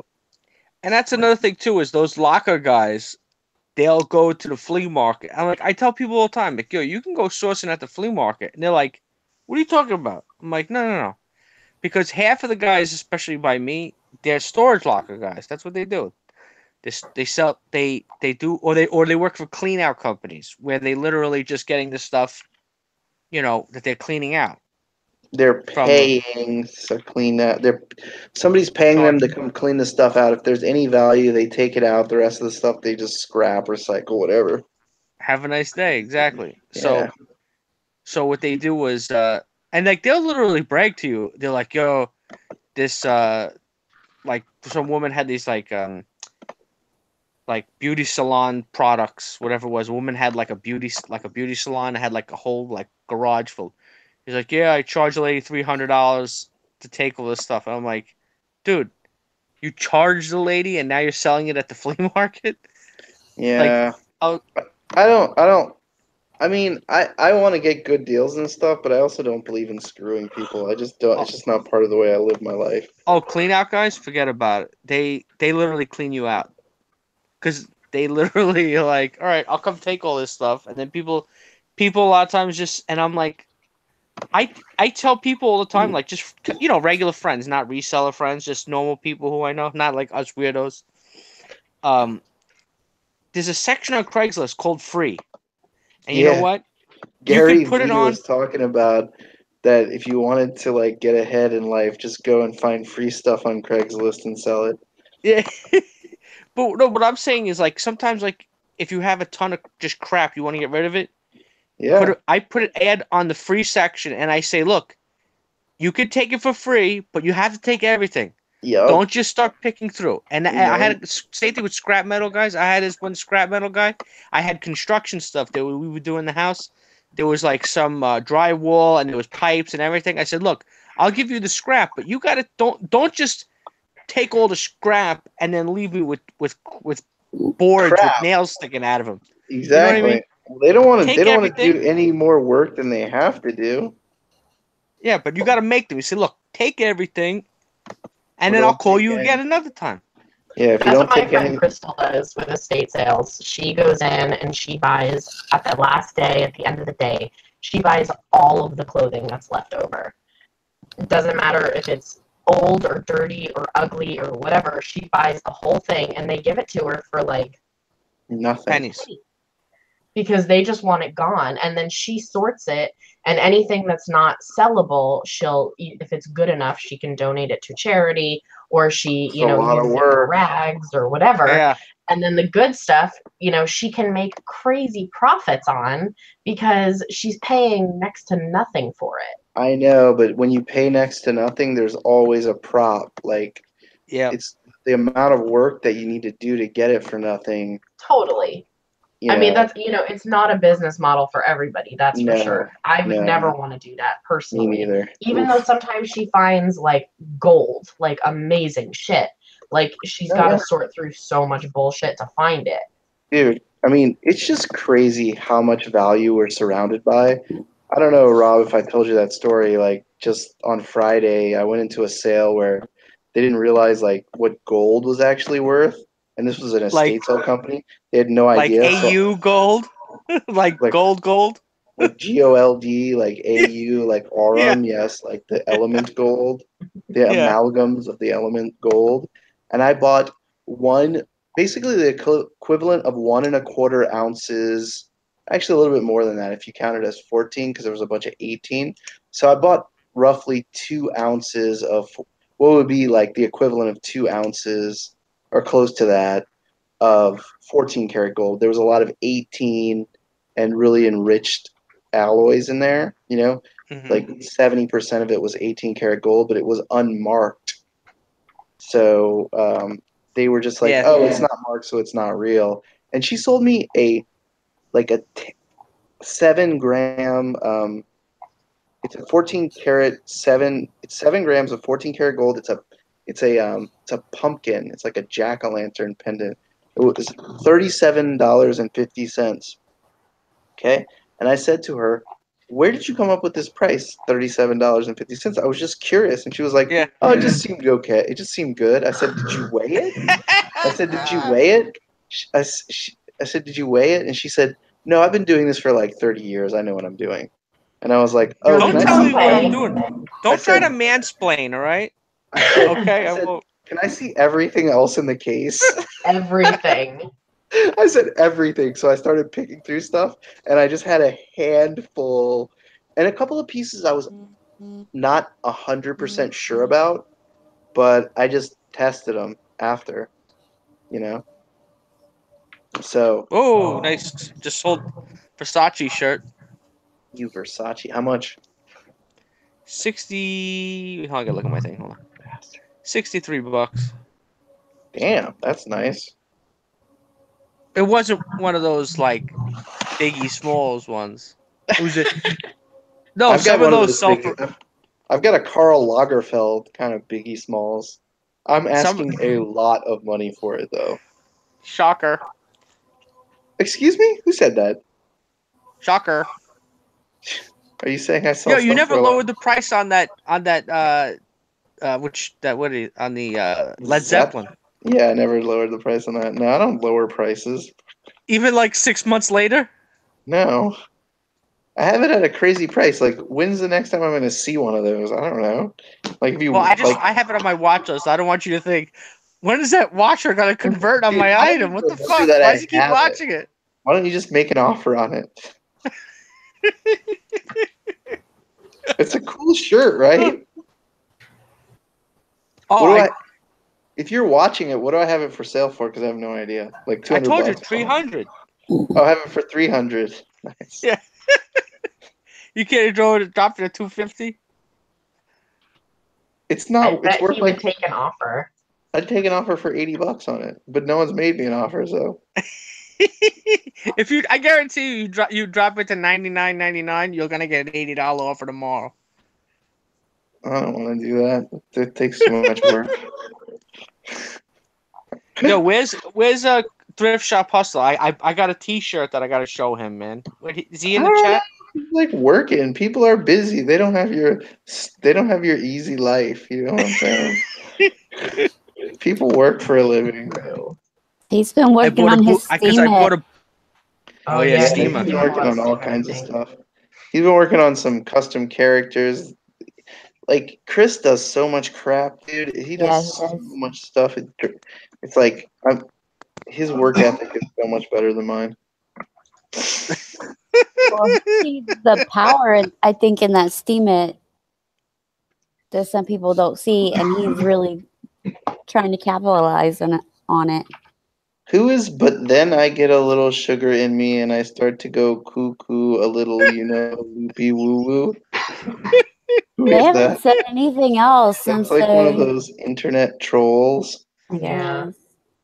Hey, That's how mighty, you know you hate it. mighty shroom, your eyes are straight, and I'm jealous. I have a lazy eye. I actually have a lazy eye. Yes. Is he making fun of me for having a lazy eye? Is he still there? No, I don't know. probably not. I shouldn't acknowledge the existence of idiots, but sometimes it's hard. Dude, check out this Boy Scouts. This is vintage Boy Scouts, vintage Boy Scouts Pendleton tote. That's sick. You have to screen share. You're not screen sharing. Oh, damn! I'm sorry, kid. You're like, isn't that cool? Boy Scouts or Cub Scouts? Rob, don't ask stupid questions. It's Boy Scouts. Did I say? What did I say? I said Boy Scouts. Oh, that's right? Boy Scouts of America. Yeah, isn't that cool? It's a little Pendleton tartan deal. Oh, yeah. That's cute. I got $40 for one of those scarves. From the remember I was telling you the other night about the. It's a really cool bag. I was gonna say, yeah, it looks like a bag. Oh, it's a sack. It's a little tote bag. Great to put your bong in, probably. I should put bong in the title, actually. Don't put bong in the title.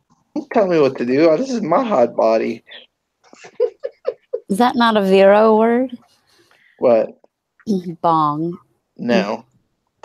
Nobody owns the word bong. Vero is only for copyrights. It's not for like using terms. Like if you post Nazi stuff, that's I don't know. That's not the Vero program. That's like prohibited items, which is different.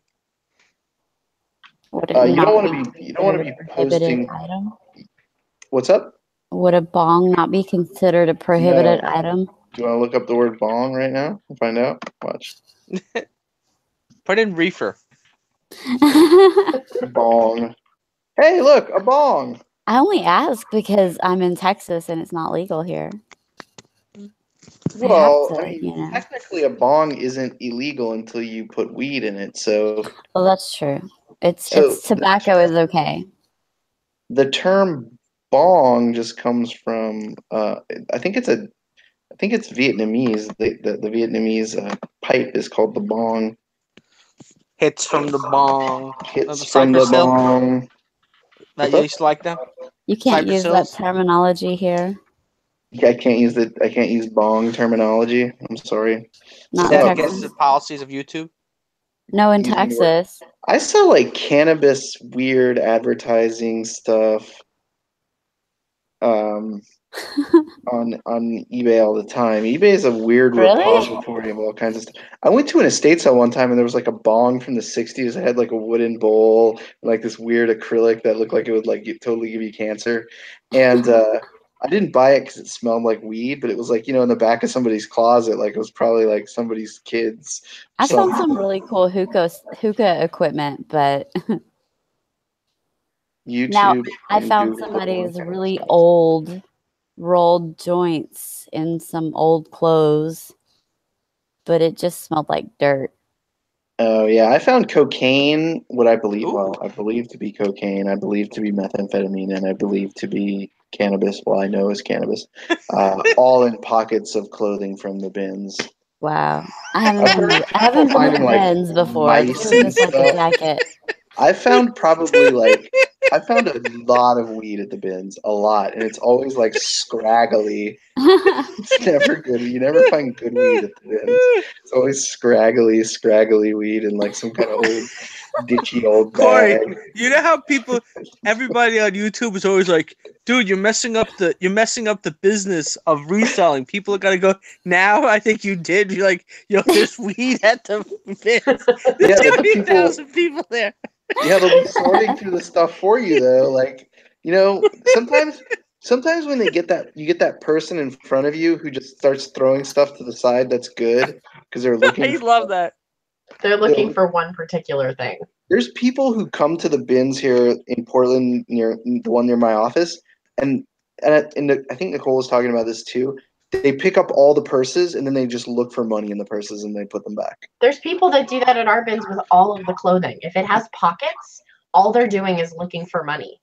And weed. That's it. Well, Dude. now maybe they're also looking for drugs. Listen, I was over there at the bins and I got these pants, right? I got these pants and it was full of ecstasies and I tried it and it made me feel good. Dude, I never find It made any me feel weed in real pockets. good. All I find in the pockets of my stuff is Crazy. yarmulkes. That's it. Oh my god. That's all I find. That's all I find. I was never shaking find out a any pair of good pants drugs. I only I was find yarmulkes. doing a flat lay on them, just shaking them out, and a pill fell out into my lap, like Have you some random pill. And I was What'd you like, do with it? like, took it, obviously. I mean, how else am I gonna know what it does? She put it in her butt. No, it was some weird like gel capsule thing. I was like, it's probably a vitamin.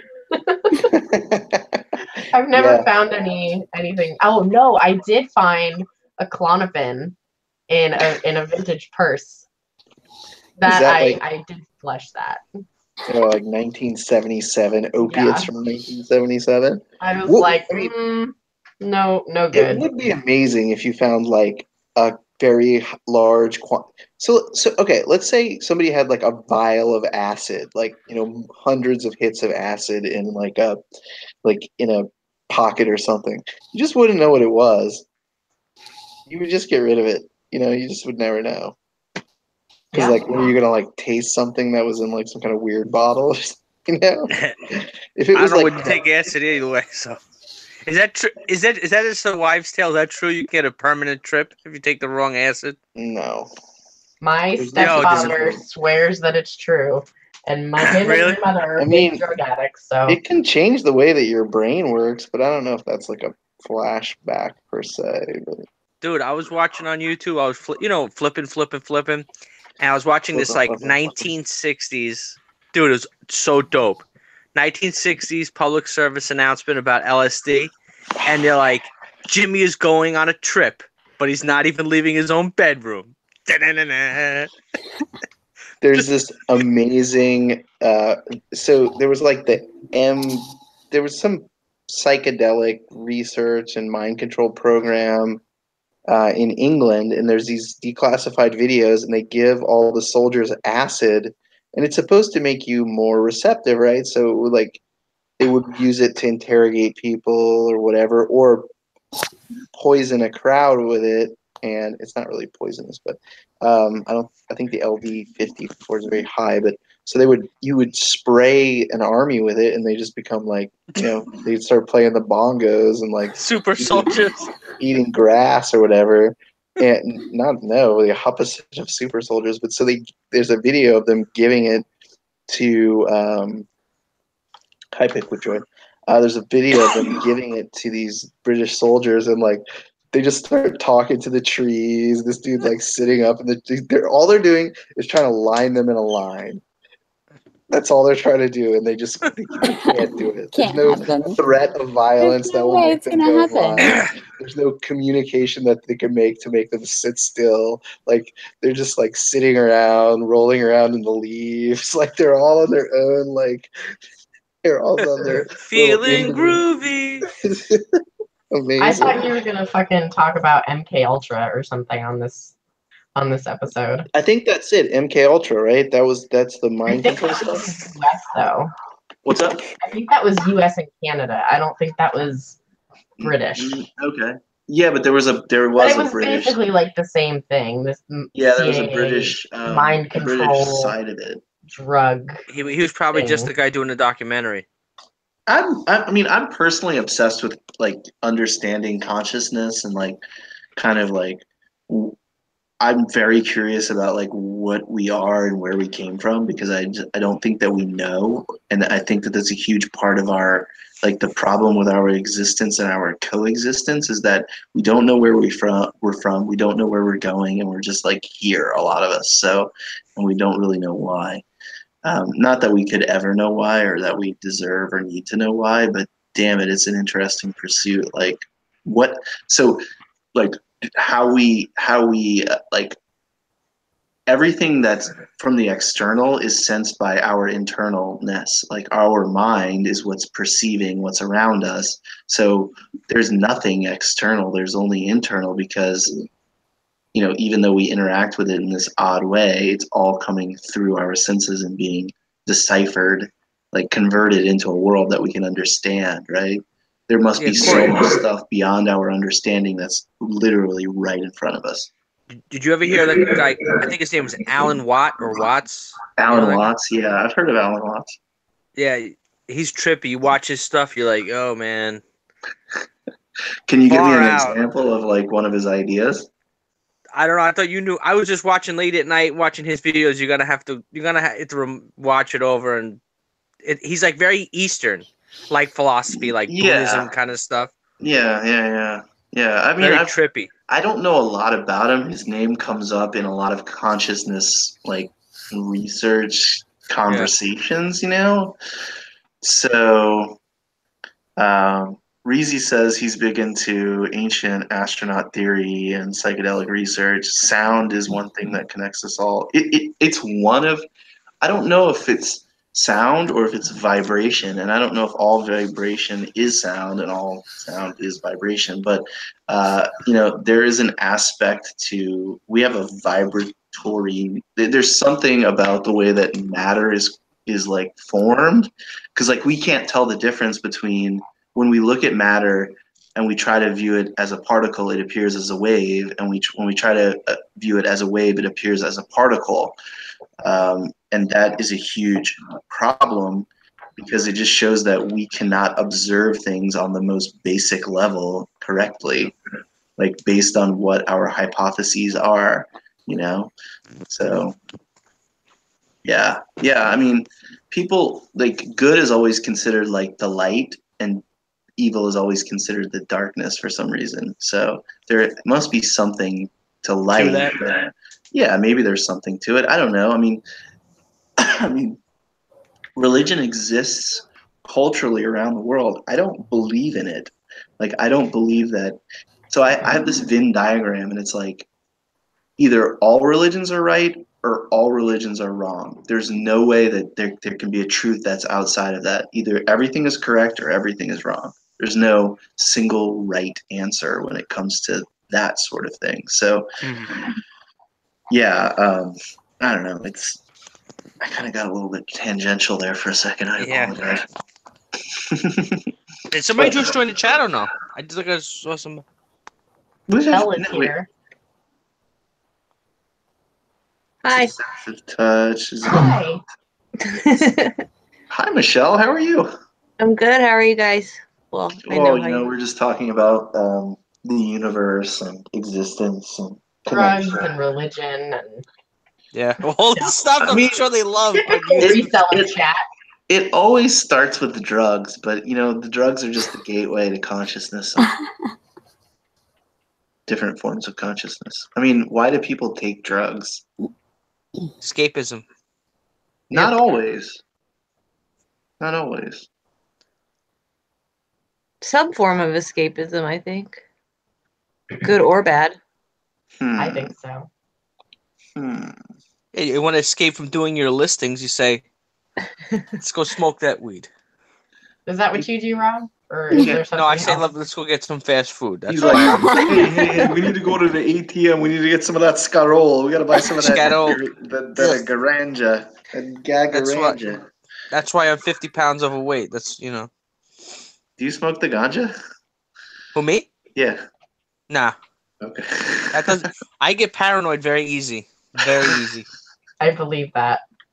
I get I'll be in the car. I'll be like, "Yo, is that a cop that just drove by?" Who's that? Who's that guy? Yo, did you see? Like, I get paranoid. Like, I don't even. That's why I don't even. Honestly, that's one reason why I don't even drink, because, like, I can't. If I can't control my abilities, I get very I start getting heart races. Like, if I try to do something and I can't. I know weird. It's freaky. Yeah, I don't care about any of that kind of stuff. I could wake up in a ditch and I'd be okay.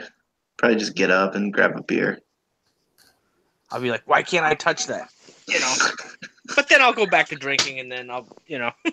I am prone. I know personally, I'm not a drunk or anything like that. But I am prone to. I like to drink and dance and have a good time. It's part of my. I like it. I like to. Oh, at a concert, I love to drink. I always drink at a concert. I love the effects of alcohol, but at the same time, it's really damaging for your body. So, look at this. Look at this veneer that I have on my flesh body. I want to maintain this beautiful jawline, and that comes from not drinking too much. Now here's the thing. Do you keep alcohol stocked in the house? No. Okay, then you're not an alcoholic. Reezy thinks I have crazy eyes. What does that mean? I'm gonna put on some sunglasses. Reezy says I have crazy eyes. He's making you insecure. I know. Welcome to the channel, Reezy. This is what this is all about. This is what happens here. Yeah, you've come into this time warp corner of YouTube that it exists. It's here. You can't touch it or feel it, but it exists. And I mean, sometimes I'll sing Bryan Adams, That has never happened. We'll do Zero times. We'll do some Kenny G riffs. Click off. Kenny G sucks. I gotta find some kind of Beavis, change it. No way, bunghole. I just want to say that probably 10 minutes ago, Dead Air Space said I'm right about something. I want to thank you and let you know that you're always welcome on this show as long as you say that I'm right. And I'll usually take 10 minutes to say, to acknowledge your existence. Michelle, what's been going on? It's been a bit. I know. You've been a bit. I know. I have these goals and stuff, and Well, yeah. I feel accountable to those goals. And I had to restructure some things. When we were doing a ton of shows, my wife was in Argentina, Yeah. and I just had more time to get things done. And now my schedule's changed a little bit. So You know, we depend on you to be here, you know, I on the know, weekly I basis. know, I know, I know. No, I mean, I really want to be able to do 2 meetups every week. But I also want to I'm trying to figure out how to guide the conversation a little bit better and be a little bit more relevant, but I guess I don't care about that. So He says that's what I as he was, talks about Kenny G and drugs. Oh, yeah. Well, we talked about reselling for a while. We got some We got listings. that out of our system. Yeah, we got this. Anything new with you, Michelle? No, boring. Boring. Well, tell us something. I got a Jesus. new laptop because I broke my other one. I spilled iced tea on it. You spilled tea on it? Yeah, that was fun. Wow. So, where'd you buy it? what? Say again? You bought it from an estate sale or from? No, I put it on credit. Oh, Yeah, Uh-oh. yeah. Credit's not good. I just needed a new one like quickly because then I can't list and I can't do anything. So now I got to list like a mother and to pay off my computer now. Yeah. Behind Yeah, in your listings, that sounds like somebody I know. Yeah. So yeah, I'm trying to add 10,000 a week in new listings, and so that we can get to like 500,000 sold and listed by the end of the year. So I kind of it's just been Insane. it's been really, really busy. I mean, every night I've had, after working, I've had like 60, 40, 50, 60s. Today we completed like 60, between 60 and 70 listings, and and we had like 40 orders, so I had to pack orders all day, and then I need to complete these listings. So I like to do it live on the show and everything. Living the dream. Yeah. Reezy said he hired a lister, and Dead Airspace says LOL. I don't know why you're laughing. I was serious.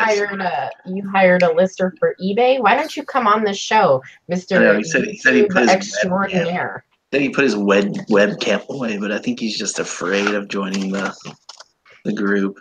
He doesn't know everybody, so he's a little. Lives his entire life He's live. He's a little cautious. He's a little cautious. I don't believe it. His computer's broken. He spilled iced tea on it. I don't know. Yeah. So I've been trying to get. We lost Rob. I've been trying to get kind of in touch with those goals and making them real in a way that so I can visualize them and attack them. We've been doing well. I don't know. I feel like the people who are working for me are motivated, but I also feel like they're very slow sometimes. Well, one of them is very, very, very, very, very slow, and I just can't figure out why. There's no reason. There's no rhyme or reason to it. It just doesn't make any sense. So I had somebody else who I knew was a really good, fast professional lister come in and list with him just to show him the difference of what the guy was doing. In the time he did I don't know, maybe 20, the other guy did 41. Same amount of time. His process, it sounds like his process in his mind is slow. He's not, he's getting caught up in some kind of he's not even pricing things. So he's getting caught up in something. And I'm I keep telling him if it's more than 5 minutes, get rid of it. It's so simple. Come on, dude, get it together. It's very, very. Could you have him work with the guy who's doing better and find out if yeah, you so can they're gonna on him? Yeah. So the problem with the guy who's better is he's a contractor. So what I need to do is convince him to I don't want him. I want to be. Maybe this is my own problem. I want to be the one like teaching him how I want things to be done. I don't want this guy to be teaching him how to do it because I don't. How do you pay this guy? How do I pay both? So I have contractors who I pay per listing, and I love that model because if you don't work, you don't get paid. Just the one that you're having problems with. No, the other one is my actual employee, and I really didn't want to have an employee. I'm not having problems with him. I just can't get him to focus on getting the job done in the way that it needs to be done. I think he's just distracted. So Have you sat down with him and done it with him? what's up?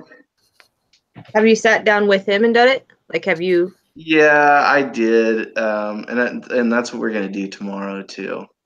I was going to ask, why is he a full-time employee and he's the one that you're having trouble with? So he Like- was a contractor for me before. Okay. And was he living up to the numbers that you would expect then? Yes. I mean, I didn't know how many he was doing per hour. Okay, I have no idea. Yeah. I would send stuff to him, and in the time that I needed it back, he would send it back, and I would give him cash. That was it when I was doing it from house to house, right? So he was like, "Listen, I want to get a job. So I like this contractor thing is cool, but I want to get a job, and I want to have the benefit. I like to go to work. I don't want to work in my house. I want to have a schedule. I want to have the security of having a paycheck." And I was like, "That's fine." So he left, and he went to work for this company for a while, and the company they went. It wasn't something he did. It really wasn't. They went out of business. So, or they closed down one of their locations that he was working at. So, I kind of said, "Hey, if it doesn't work out, let me know. And if I'm working in a space, then sure, we'll try it out, So then I had him kind of come in and list in the office, and I just had him come in and list for a while. And he was doing fine. He really was. He was doing fine. Is he getting comfortable? Is that the? I think that's it. Yeah. What if you I like think set? it's definitely time to talk and say like, hey, if you can't meet the certain number requirements, whatever this is, then you're gonna have to go back to contractor because I can't afford to pay you for work that's not getting done. You gotta find a way to say that. So we properly, set but- some goals. And this week I'm monitoring them, and I'm having him monitor it himself as well. So That's good. I think at the end giving of- him responsibility for it is good. yeah, at the end of this week, he'll get a paycheck, and at that paycheck, we're gonna have a little review and say, "Hey, listen, last week you did this. This week you did this. We have to either change the way you're doing things completely, and you're gonna have to do things exactly as I'm doing them, as in put this thing here, take a picture, turn it, take a picture, turn it, take a picture, turn it, throw it in a fucking box, done." Yeah. Why? There were pairs of sunglasses where it was 12 minutes between pairs of sunglasses. I can list some of them and show you them. I mean, they're not that. I don't. And if he's not pricing, He's there's not no pricing. because it's not Yeah, like he's he's not. researching. No, he doesn't even have to. All he has to do is find one thing with the same everything. So I buy things that have model numbers, part numbers, those kind of things on purpose. I don't buy shoes that don't have sizes on them. Yeah. The reason I don't do that, even if they're great shoes, is because it just doesn't vibe with what I do. I don't list things. I don't want to have somebody pay somebody to figure out what it is. It needs to be evident, and it needs to be able to be listed quickly. So I just wonder what's the difference between when you were contracting him and then now. Like, why can't he was slow when I was contracting him. I just didn't know it because I wasn't there watching. It was But he did what you asked him to do when he was contracting. You were contracting him, right? Like you were like, do these 20 listings. I would say, here's 50 items. I'm coming back to get them in 2 days or whatever. When I come back this way, I'm going to pick them up and I'm going to bring you some more stuff back. Normally, I would have the contractor come to me, but he was like, he doesn't have a vehicle. He has a driver's license, but he doesn't have a car.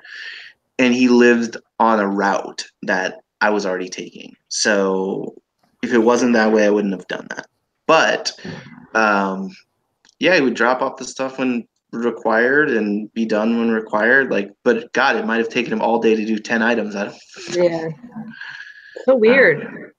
Yeah, it's It weird. definitely So, sounds like he's comfortable. yeah. So how He do I feels make like he's got a cushy spot. So he's like, well, Corey hasn't said anything, so I guess I can, I'm going to go, But- to the bathroom and look at my phone for 10 minutes before I do the next listing. Yeah. I think you just Yeah. tell him do 50 listings in 2 days, and then if he doesn't do the 50 listings in 2 days, Well, see, I don't know. his goal is 200 a week, and at the end of this week, if he doesn't hit that goal, I'm gonna say, hey, dude, listen, Yeah. next There you week, if you don't hit that goal, you're fired. Yep. And that's sorry. Yeah, because it worked before, so it should be able to still work now. Exactly. And it's a very so if he's on 30 hours a week. So he's not full time. He comes in for 30 hours a week, okay? And for those 30 hours, right? He should really produce because he's in the office too. Like I asked him to do some other things from time to time, but not enough time to make it account for the difference, okay? So I have like an extra 10 hours kind of put in there for him to help me to do stuff that I need done. So he should be able to hit 200 listings easily because he has 30 hours to do it. Yeah. So So why don't you redefine it that way and have him contract the listings, but redefine, his actual labor, his manual labor. Have him No, write I out can't, what he like- actually does. I mean, yeah, No, you take out the trash. I mean, that's minimal. That's minuscule to an I extent. don't but need to like please, be condescending to him and do anything like that because I don't like that idea at all. But he wants the place. You're providing the place. I'm not providing. I mean, he doesn't make a ton of money. He makes like $15 an hour, so I don't have a lot to complain about. But the job, he gets to set his schedule in a certain way, so like he can he makes some decisions about working, and maybe I need to take those decisions away. That's probably what I need to do. I don't need to say, "Hey, write down what you do." I mean, it's not like that. I Let's don't. get him to figure out what drives you. I mean, what drives him? He likes interesting things and he likes a relaxed lifestyle. But that doesn't mean he can't like list like 7 items per hour. Yeah, I mean, how is he not going to get to the next interesting thing if he doesn't finish the first one? Because the thing is so interesting to him sometimes he'll just sit there and like look at what it is and figure it out and all this stupid shit that's unnecessary. Yeah, you're not paying him to have a good time. Like, I he think- can do that on his own time. Once you have the listing up on eBay, he can go look at your eBay store and read all about it. There you go. Exactly. Or get his own eBay store, like if that's what he He wants. has his own eBay store. He sells Right. stuff on eBay too. That might be the problem. You think he's using this time as his like research time? Kind of. See, that's a problem. I kind of think so. That would bother me a lot. Yeah, For every well, one of your listings, he lists one of his own. maybe. Oh, that would really piss me off. Yeah, I'm not saying that that's the case at all. I'm saying that I need to like put the hammer down. I agree. I'm going to. I'm not a pushover. So just so you No. know. No, you're definitely not. I also give people the benefit of the doubt, and I have some things that I need to like view and test, and I don't make assumptions, and I also try to coach and help people too. It's in my best interest to help him, and and I want it to be in his best interest to help me too. Okay? You want to give So- him the opportunity. I want him to do that, have the opportunity to do well, and he certainly can use the infrastructure of the office to do whatever he wants. If he wants to take pictures of his own stuff or list his own stuff, just not on company time. He can use the Right. infrastructure. Okay? So, I mean, he comes in and puts in extra time and stuff, but I think because he does that, he thinks that he can do whatever he wants during the other time. He's comfortable, just like Keela said. What's Yeah. up? He's comfortable, I think. You know, just Yeah. like Keela said. Yeah. Well, he got comfortable really fast. Probably because he's already had a relationship with you, Exactly. so he feels like he's part of the fold now. Well, he ain't. You the homie, Corey. You the I ain't homie. nobody's homie. Gotta remind him that ain't personal, it's just business. I mean, he was an acquaintance, but I mean, I kind of headhunted him in a certain way too. Like I kind of said, "Hey, let's give this a shot." But you know, he would be really good. The thing is, what he would be good at is not doing what he's doing now, but I need him to be good at that before I could make him do anything else. So what he would be really good at is like running the front of the shop, making sure things got shipped out on time, making sure doing what I'm doing now would be better for him than what he's doing, but I don't want to do what he's doing and there's no everybody else to do it. So unfortunately, he has to be good at that, really good before he can go to some next level. Does that make sense? Mm-hmm. So yeah, he's a smart guy. I mean, he's not lazy, but I just don't know. Yeah, I mean, I guess I just have to put it that way. Like, you need to work hard while you're here. I pay you for that. I guess. How do I do that though? I don't even know how to do that. I would Kayla, just what be would you really say? upfront and matter of fact about it and just say, hey, I've noticed that you're only cranking out X number of listings per day. And in order to keep you on, I really need you to hit this number of listings per day. So I'm gonna, let's give it a week. And if you can consistently keep hitting that number every day for a week, then we're good. And if you're not able to do it, I can't keep you on because it's just, I can't pay for something that's Too not expensive. making me the money back. Yeah, like I can pay somebody I know to do it cheaper without you being an employee. Yeah. So I can't afford for you to do less. yeah, exactly. Well, that's not his problem per se, so I don't want to give him problems that aren't his problem. I want to make it his problem. Like, Yeah. it's your problem because if you don't do it, you don't have a job. It's like, it ain't my problem. So I what was I gonna say? So my neighbor who is I kind of mentored him. He was like in a really tough. He's been a business owner. He's in his 40s. He's got in some tough spots and kind of just like gave up in a lot of ways. He just kind of gave up. It was like, I just don't want to fight life anymore. It's just done. So I kind of like mentored him a little bit and got him started selling on eBay and getting back into some commerce and stuff. And he's selling like $2,000 a month on eBay right now from his apartment. So it was a really good success story. He's still doing it. Like, he bought stuff on Sunday and he's already sold some of it. So I said, I just ran into him and I said, hey, come into the office. I'll give you $2 per listing. Come and just do some basic listings for me. He came in and fired out like 42 listings in like 2 hours. Wow. Yeah. You're hired. Yeah. I mean, he fired them out fast, like so fast. Some of them weren't like some of them need to be redone a little bit, but I don't care. Like, I'm so happy. Like, 2 out of 40 needed to like have some, like, I needed to take the picture of the box of that Sansui or whatever, but it's like, yeah, that's what I need. That's what I need. But yeah, so but he's not personable in the same way as John is. Like, John can relate to other people. He just has a different skill set. That's what John is better at. Then maybe he just needs a different position. I don't have the position for him yet, though. Then it's not going to work out. I mean, I don't know. Well, I am gonna open the retail aspect, the retail buying aspect, as soon as I get my license back from the city of Portland. So I had to apply for a license, and I haven't gotten it yet. So I paid for it.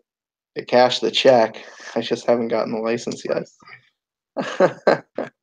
So once I can get that resale license, and I can technically buy stuff and resell it, then I can open up to the public. Otherwise, I can't really. I can buy like fashion without the permit only.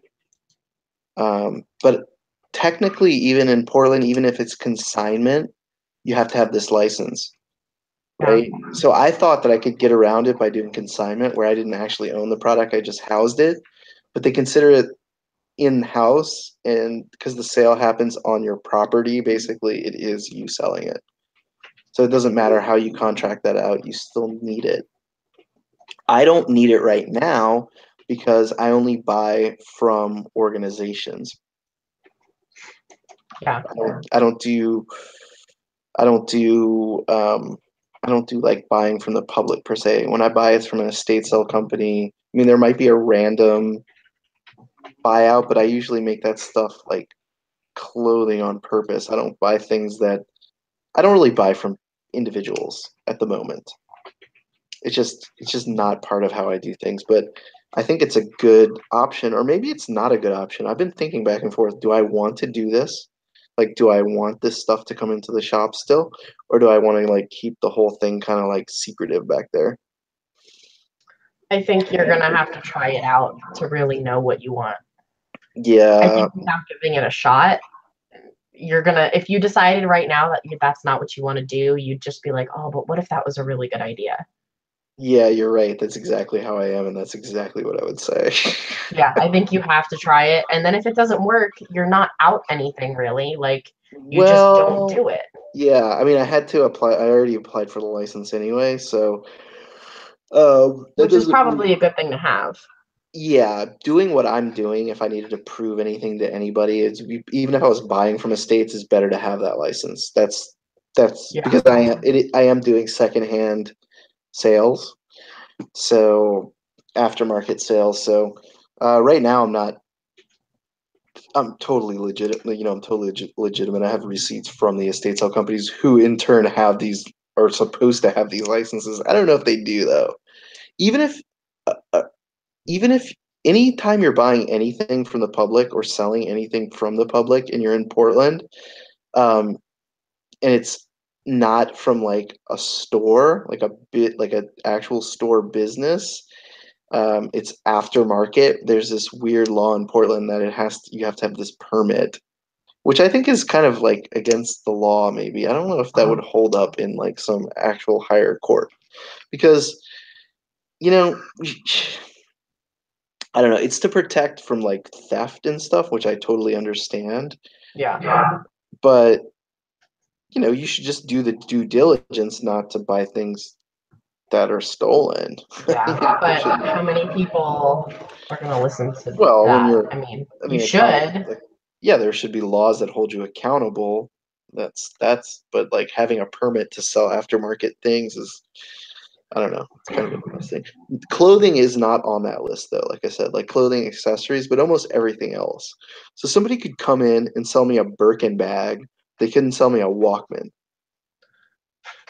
I'm not joking. You would think that like high-end fashion would somehow be under that umbrella. So, and everything has to be like catalog. Hi, Kate. I don't know who Kate Dwells is. Do you know who Kate Dwells is? I don't. She's dwelling on something. I was about to say she's not lurking. She's just dwelling. She's just dwelling. I like that. I'm not a player. I just dwell a lot. I'm not a lurker. I just dwell a lot.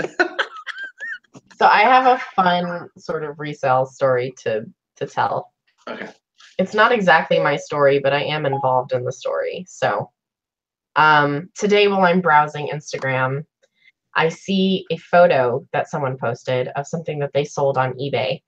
And the caption, and I don't know if I want to say what it is because I don't know if I want to out the whole thing, but it's a vintage item. And she sold it for like $25. And she goes, man, this sold in like seconds. She's like, something is up with this because why would this sell so quickly? I think maybe I underpriced it. Now, I know a bit about vintage, but I also happen to see a very prolific vintage seller post an almost identical belt about 3 days ago and saying, listed in my Etsy store. And then within seconds, she said sold. And I was like, ooh. So I went and I hunted down the Etsy store and I looked at the sold price of what she sold the item for. And she sold it for $450. So I quickly message the first lady, and I find some screenshots of other of this same item that have sold recently on First Dibs and some other vintage selling sites for $195. One sold for $550, and I'm like, dude, you just sold like a crazy high-end item for $25. Yeah. And she's like, holy shit, I had no idea. I thought this was just some ugly thing. And she's like, well, what should I do? I haven't shipped it yet. And I said, cancel the order. Like, if this was $100 even, I would say, man, that really sucks. You know, what are you gonna do? No, For that is $500? No, dude, that is unethical. I'm gonna say on the Mighty Mushroom Shut channel up. that is unethical and that you should not do that. I'm gonna be mad at you like you were mad at me last night. But you Yes. you totally That is agree with me, though, bullshit don't you? because you made an agreement to sell that person that thing, and you should because you asked a price, they were willing to pay it. You fuck the market up when you don't sell shit for the price people ask for it. Okay, we can agree to disagree. No, I'm fine you're with full that. of shit. I'm mad at you. I'm actually mad at you for saying that on my channel. That you would Okay. an honest person Fight, ordered fight, fight. at the price that you were asking and you wouldn't send it to them because it was For worth $450? No, I wouldn't. You're I that's absolutely wrong. That is wrong. If it was So today, $100, no, I wouldn't. today I was trying to start an auction on eBay for $1 for a Nintendo DS, and that somebody bought it instantly because I accidentally launched it not as auction. How much would it have sold for, do you think, approximately? $75.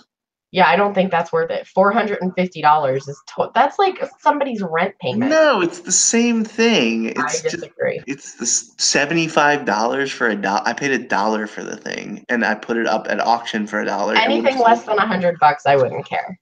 Like, I sold a pair of jeans Dude, today. I was telling you, I That's sold a pair of jeans for 75 $25 times the dollar. that Like, probably ROI is sells for like insane. $85.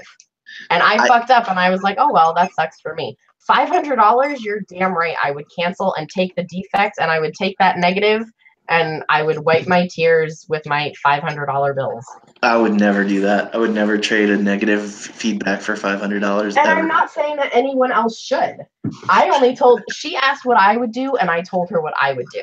God, That's and it. I'm saying like on the internet, and I hope everyone in the world sees this, that I disagree with you 100%. That's fine. And I think this is totally something that people need to decide for themselves. I've seen people cancel over way less, and I'm like, that's shitty. But there is a price. I think everybody has a price. Maybe I can't disagree with that, but I haven't been to that point. So today, even though it had like 5-day shipping, that's what I do on auctions because they just annoy me sometimes. It takes people forever to pay on auctions, and then like when people wait, I just like make them wait for a while. It's like penalty hold a little bit. So I usually have like 5-day handling time on auctions. You But, shipped it today because you didn't want to look at it. No, I shipped it today because I'm a solid business person. I sold it to him for $1, and it was my mistake, and I sent it out for that fucking And dollar. because you didn't want to look at it anymore and be reminded of your fuck up. No, I wasn't going to cancel it because the guy No, I made a didn't say purchase. cancel I it. I'm offered saying it you at a shipped it price. today, He so you didn't purchased have it to at look at that it. price, and then I sent it to him way faster. Because it was going to sit on that shelf and look at you and be like, I was $75. Oh, No, I'm not old. all I'm saying is I'm not a- everybody has a price.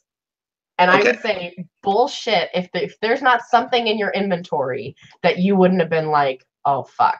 And maybe your price is $10,000. Maybe your price is $500,000. Everybody has a price.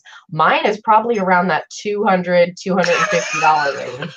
So you're cheap as shit. Fuck yes. But I don't think $500 is cheap. Like missing out on a $500 sale is massive for me. I don't get yeah, $500 sales. Yeah, no. It's a big sale. Like I would be pissed, but I would still send it out for $25. I totally wouldn't. And so I don't know exactly what she's gonna do. All I told her was this was my opinion, and I was like, if you decide to do it, you owe me a coffee, is what I told her. You at least owe me a coffee. And if she doesn't do it, that's fine too. I would probably include a super passive aggressive note if I did send it.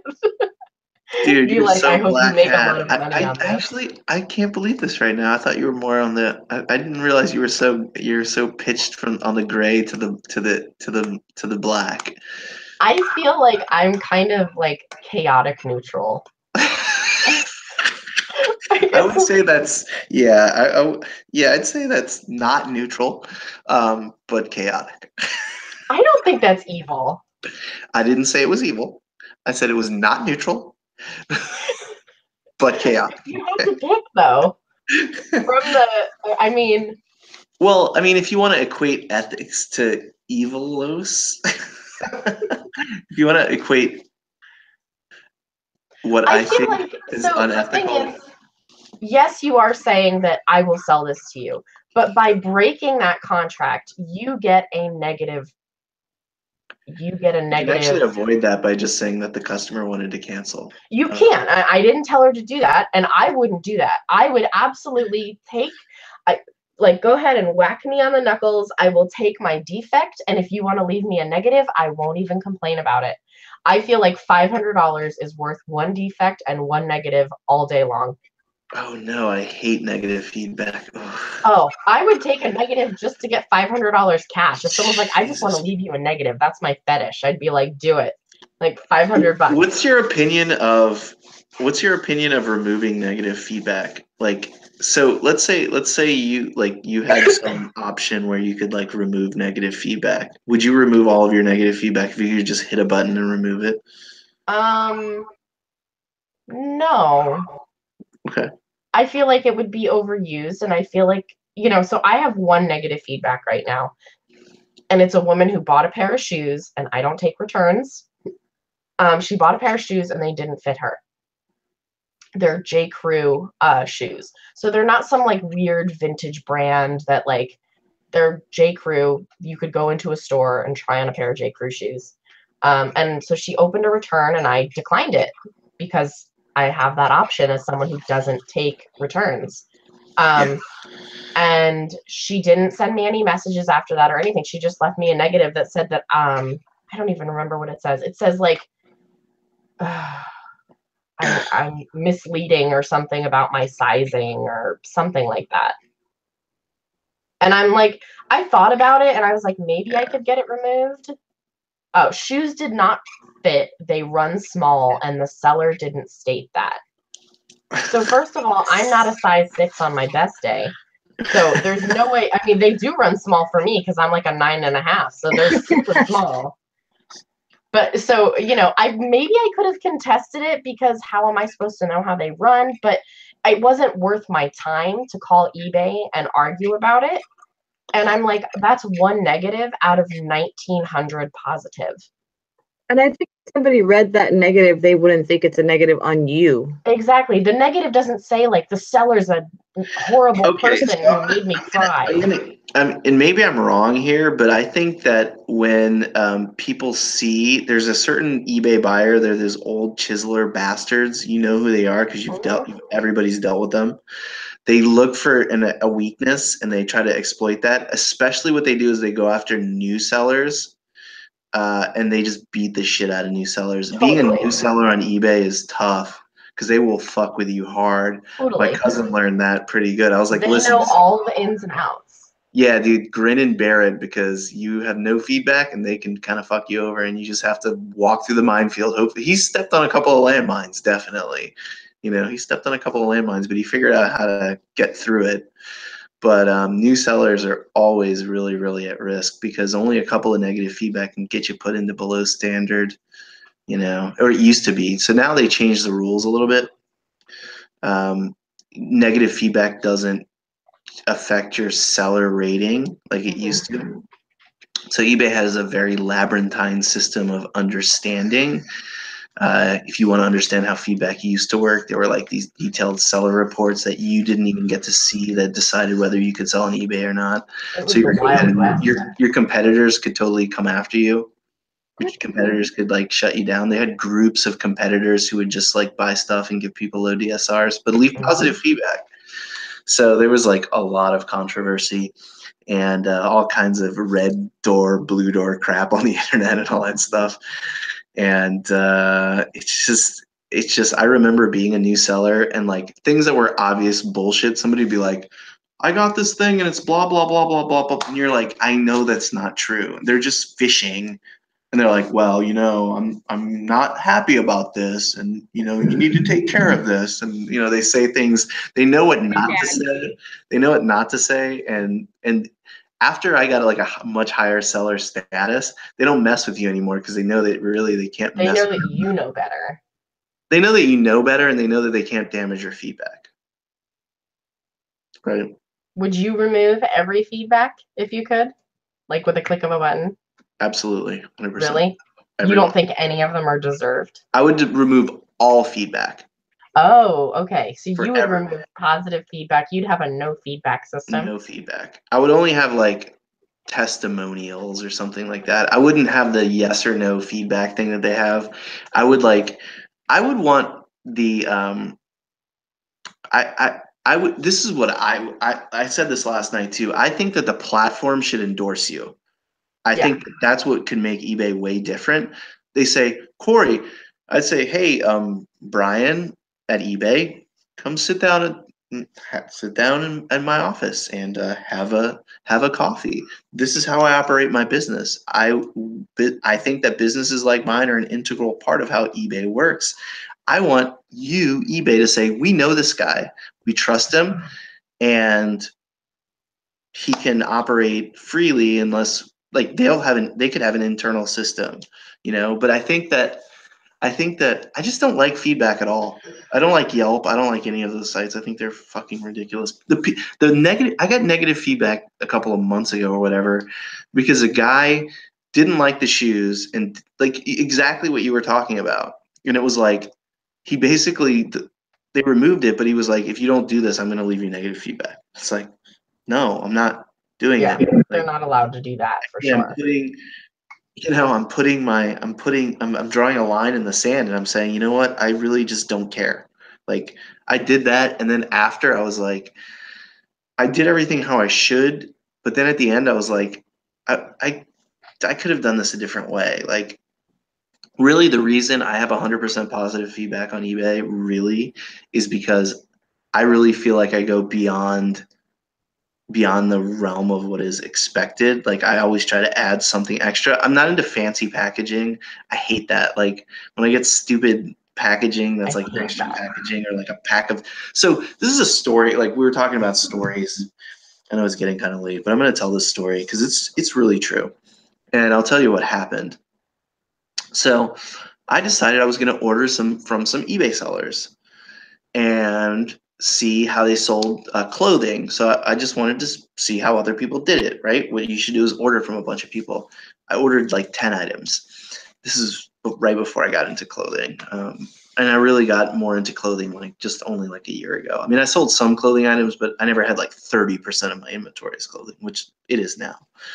So I ordered a bunch of clothing and I got this piece of clothing and it was the only one. It was like wrapped up all stupid. And there was like, a thank you note and some Skittles. Like Poshmark. Like a tiny bag of Skittles. It's like, the fuck? Like, what the fuck, man? So it smelled bad, one. was off-puttingly bad. Like it smelled like Skittles, or it smelled just otherwise bad? It smelled like ham. Dang. It smelled like ham in the garbage. Oh God! It smelled like Just like garbage. stinky thing coming in a pretty little package. With a Yeah, so Skittles it smelled bag, like- and it smelled like garbage ham. It smelled Now like I want Skittles. bony garbage ham. So, and it had like ketchup stains or barbecue sauce or something, but like really gross ones, and like booger stains. I mean, it was gross. It was like some nasty barbecue booger eater ate this But thing. hey, Skittles. Barbecue booger. So I'm like, is this person a seller? So who is this person? So I wrote her an email. I was like, hey, dude, like I got this thing from you, and it's kind of gross. Like honestly, and I said, I didn't want my money back. I didn't want anything. I said the shirt was kind of gross. Like I don't expect anything. Like I'm not asking you for anything. I'm saying like in the future, I'm an eBay seller too, and I would like recommend that you know, clean the stuff before you send it, Don't or at least sell ham garbage. yeah. I was like, it really smells. I have no idea why you gave me candy. This is like a weird experience. Like, um, You were like living in opposite worlds. So then she comes back. We don't eat ketchup in this family or something. And I'm like, what? You're like, I was okay, like, maybe it was sriracha. Like Yeah. I have the emails. I should share that those was somewhere. her response, though. Yeah, like we don't eat ketchup. I was like, I don't don't care give a if you shit. don't eat ketchup. Like, I'm not talking about whether you eat ketchup here. I'm saying you sent me something really dirty, and like I don't think somebody would like that, and it would probably lead to negative feedback. So then she started to like insult me and like tear into me, call me a thief and all this stuff, and I'm like, Calling you a dirty ketchup eater. I'll send Dude. you back the Skittles. God. she was like, you lying sack of shit. I mean, it was like that, and It's like, I gave you Skittles. so I was like, all right, cool, and I was like, I don't want this person interacting with anybody, so I left them negative feedback. Oh shit. I actually left negative feedback, and all I wanted to say was like, because it was like really awful. Like I would never want somebody to have this eBay experience. This is what eBay is fighting against, and it's really a huge part of the problem that drives people away from eBay. So it was a terrible experience, insulting, and just stupefyingly idiotic. The lady was rude and shouldn't be selling anything to anybody. And then eBay removed the feedback. Yeah. Wow. So yeah, I mean that was a crazy, crazy experience. Like, wow, like my mind was blown. I didn't say anything about the candy. That was an exaggeration. All I said was like, this thing is gross. But I tried to do it in a nice way, and I was like, it's not nice to send stuff out like this. Like, it's cool. Like, I'll wash it or whatever. Yeah. But so there are like crazy ass people on eBay. They're just crazy. I mean, there's crazy people everywhere, but like you might run into one. I think like eBay gets like a stigma is because I think people like of our generation think eBay's for like the old weird people who buy stuff on the internet, and then like there's like Poshmark where like all the hip social. Yeah, eBay's trying to become hip, but there's nothing hip about it. It's a bunch of people with hip replacements. Well, that's the problem. Like that's what we need to change as Yeah. the younger Yeah, crowd. yeah, I would really there's no edge. They don't have any edge. They don't have there it's just, I mean, even if it wasn't like eBay needs another brand that they manage that it sells kind of like eBay does, but on like a cooler, like better copy that's focused towards a younger generation and focuses products in a way that are easier to find.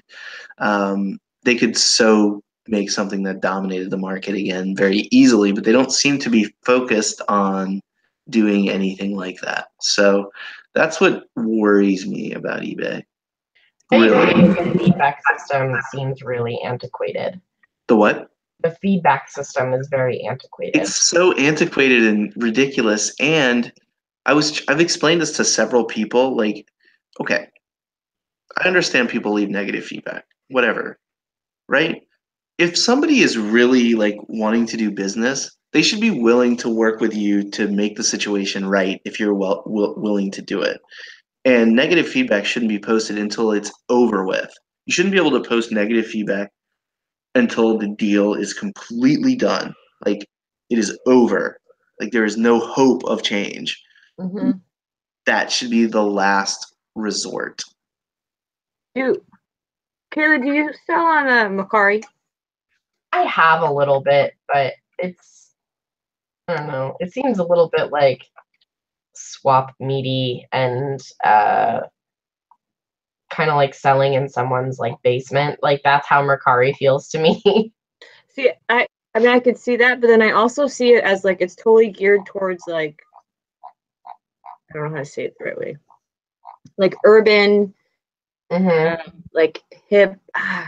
Like, have you seen the commercials on YouTube for them? The Macari commercials? Oh, I've yeah, never they're like seen them. Macari commercials, and they're like high school kids or like. See, that's how I kind of see Depop, except more Oh, yeah. fashion focused. Although supposedly you can sell anything there, but I only ever see fashion stuff really. Yeah. Which I do like Depop, and I do think it's cool. And there's not a lot of interaction, which I actually kind of like, where Poshmark is this fake. Like, it reminds me of being back in high school where girls are like, oh, you're so cute. And you're like, I don't know you. I don't like you. I don't want to be your friend. It's like a social media. It's like a social. Yeah. No. So Mercari feels very like you have to communicate and make friends with people. And Depop is like, sell your cool shit, but don't talk to me. Like, Yeah. I don't want to make friends with you. I don't want to post little emojis on your I just fucking want to wall. buy your stuff. And then the person who's selling is having fun selling their stuff. Exactly. And so Mercari, I think, is kind of like that too. There's not much of like a communication aspect. I just haven't spent a ton of time with it, and I've heard their customer service is impossible. I've sold Depop. I think like 3 or 4 things. The average sale price is really low on the things that are posted on the front page. Of what, Depop? Yeah. 18, 15, 15, 10, 10, 24. I can't imagine that people like make a living selling on Depop though. I feel like it's more of just like the fashion. No, they do. Yeah. I wonder how many users they have. I don't know. It's very hip though. It's what all of the Total fashionistas and like they're all modeling. If you notice on the front page, like half of it is all of the sellers modeling their own stuff. Yeah. Yeah, that's pretty cool. How the clothing app, this clothing selling platform Depop, is creating young entrepreneurs. Which I love. I love that this is coming to a younger crowd and that it's cool. Like, it's cool to resell stuff, and it's not just like, you know, my grandma doing it out of her basement, like for funsies. Yeah. I support that. I support these young people who want to get into doing this kind of thing on their own. I think it's amazing, and I love it, and I want to give them all the props for it. Because then at the same time, it's like an artistic, I don't know if it's artistic or creative. There you go. I lose my words sometimes. But nice. It's like a creative way of selling as opposed to like eBay that's like post and make sure you post this right angle and the right.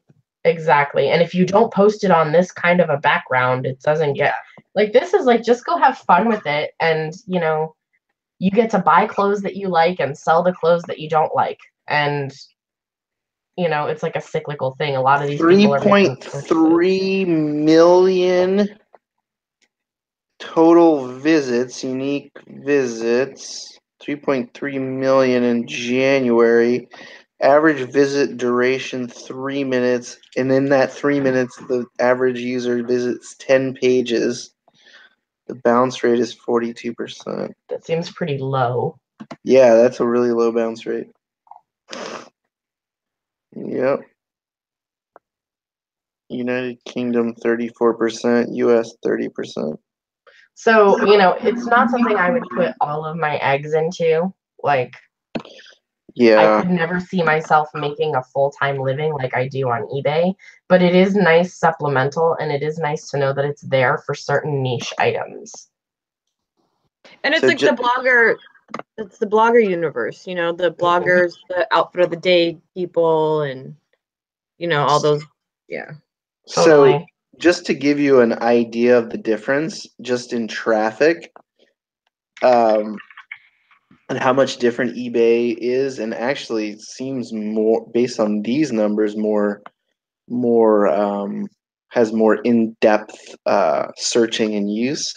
So in the same time period, January 2018, eBay got 1.42 billion visits.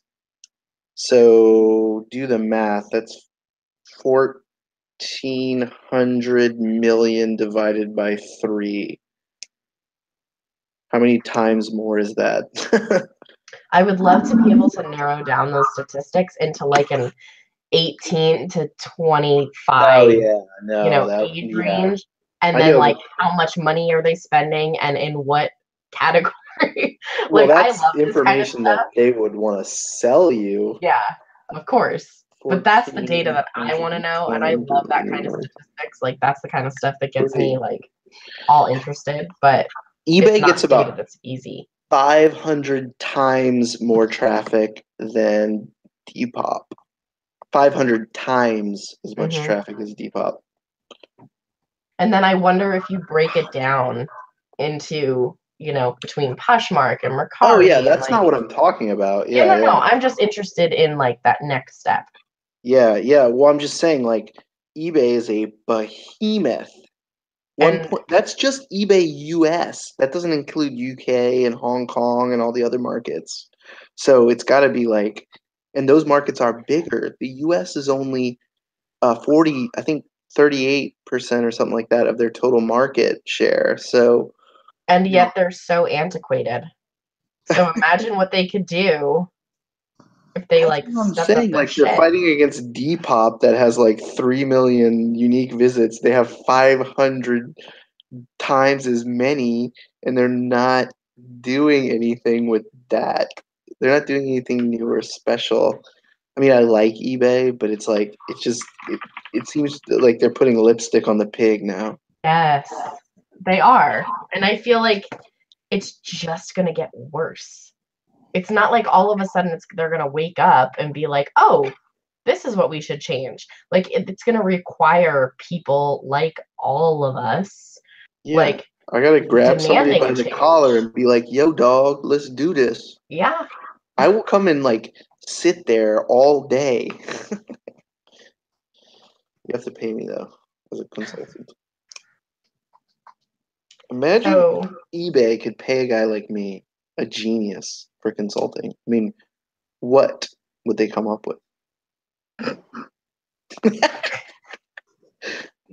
bony I'm garbage serious. ham, mostly. Chicken.